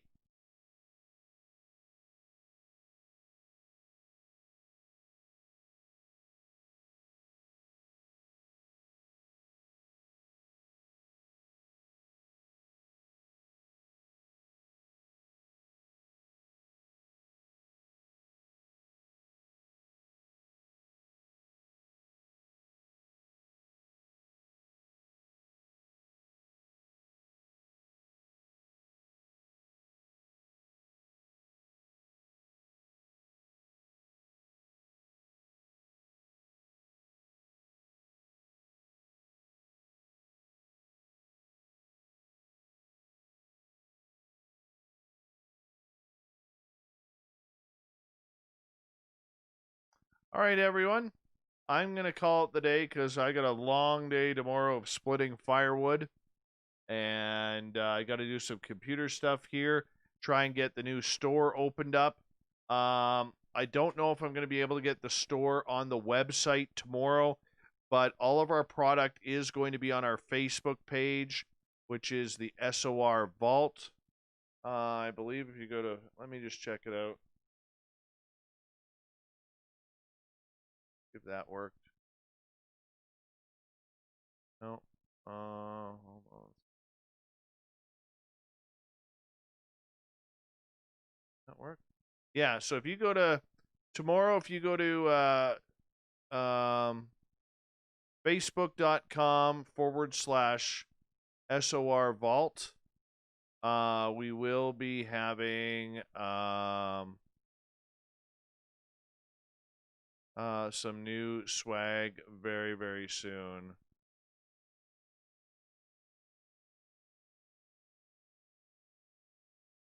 Yeah.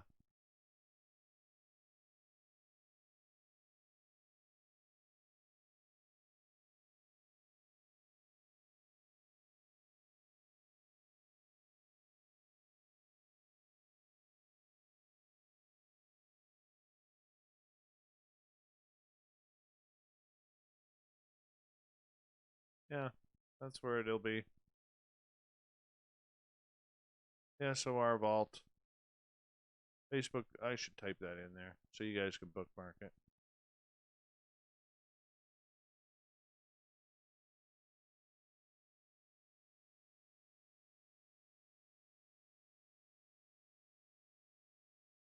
There you go.